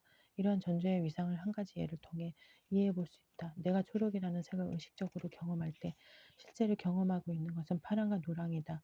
그러나 의식되는 것은 오로지 초록일 뿐 파랑과 노랑은 의식되지 않는 지각으로 남는다. 요컨대 미세 지각들은 의식적 지각의 부분들이 아니라 의식적 지각의 요건들 또는 발생적 요소들이다. 파랑과 노랑은 초록이라는 경험의 일부분이 아니라 초록이 가능하기 위한 선험적 근거인 것이다. 정의상 선험적은 경험으로부터 도출되지 않는 편성들을 일컫는다. 초록이라는 의식적 경험으로부터 결코 파랑과 노랑이라는 편상이 도출되지 않는다. 그런 의미에서 파랑과 노랑은 초록이라는 경험에 앞서는 초록에 대한 선험적인 경험의 근거이다. 그러나 단지 의식되지 않을 뿐 파랑과 노랑도 경험이다. 경험의 배후에 있는 근거 역시 경험인 것이다. 어두운 전조의 경우도 마찬가지다. 두 항이 종합되도록 해주는 전조에 의식되지는 않는다. 경험 외에 다른 것이 아니다. 프루스트 화자의 유년기의 저녁 키스 거부가 경험이 아니라면 무엇이란 말인가? 그리고 이렇게 의식되지 않지만 경험인 전조를 경유해서 항들 간의 종합이 이루어진다는 사실로부터 우리는 들레즈 인식론의 가장 중요한 명제 하나를 이해하게 된다. 배움은 언제나 무의식을 경유한다. 결국 들레즈의 경험론은 의식상에서 체험된 경험에서 단순히 호소하지 않는다. 종합된 혼합체로서의 경험 대상을 가능케 하는 잠재적 요소, 즉 의식되지 않은 또는 의식적 경험에 앞서는 이런 뜻에서 선험적인 경험이 어두운 전조를 다루는 것이 들레즈의 경험론이다. 그러므로 이 경험론은 초월적이다. 왜냐하면 초월적이라는 말은 칸트가 말하듯 대상들이 아니라 대상들을 가능케 하는 선험적 요소들을 다루는 모든 인식을 일컫기 때문이다. 아울러 같은 이유에서 기호와 맞닥뜨린 사유는 강요를 겪는 것이다. 기호와 대면한 사유는 자기에게 주어진 형태의 의식 내재성을 초과했는 것, 즉 의식되지 않는 경험인 어두운 전주에 의해 규정되는 까닭이다. 서사의 지위, 사유가 얻은 전조회가 닿을 때 일어나는 일은 무엇인가? 사유하는 것은 창조하는 것이라고 말해야 옳다. 사유 속에서 사유 활동을 창조하는 것이다. 무엇보다 들레즈에게 사유 행위는 창조라는 것을 이해하는 것이 중요하다. 그런데 어떤 사유 행위인가? 인식은 창조이다. 풀어서 표현하면 인식 대상인 경험 구성적인 종합적 관계들을 사유적으로 창조되는 대상이라는 것이다. 이는 이러한 경험 구성적 관계를 꾸며내는 어두운 가력 순수 각오로서의 콩브레가 다시 인지할 수 있는 대상이 아니라 창조의 대상이라는 것을 함축한다. 부름에 응하는 콩브레는 완전히 새로운 형태로 다시 출현한다. 콩브레는 옛날 당시에 콩브레로 출현하지 않는다. 콩브레는 한 번도 체험될 수 없었던 그런 형태로 나타난다. 기호 안에 들어있는 내용물은 완전히 상실될 것이거나 혹은 전에도 한 번도 소외된 적이 없었던 것이다. 그러므로 이 내용물을 다시 획득하는 것이 하나의 창조 행위이다.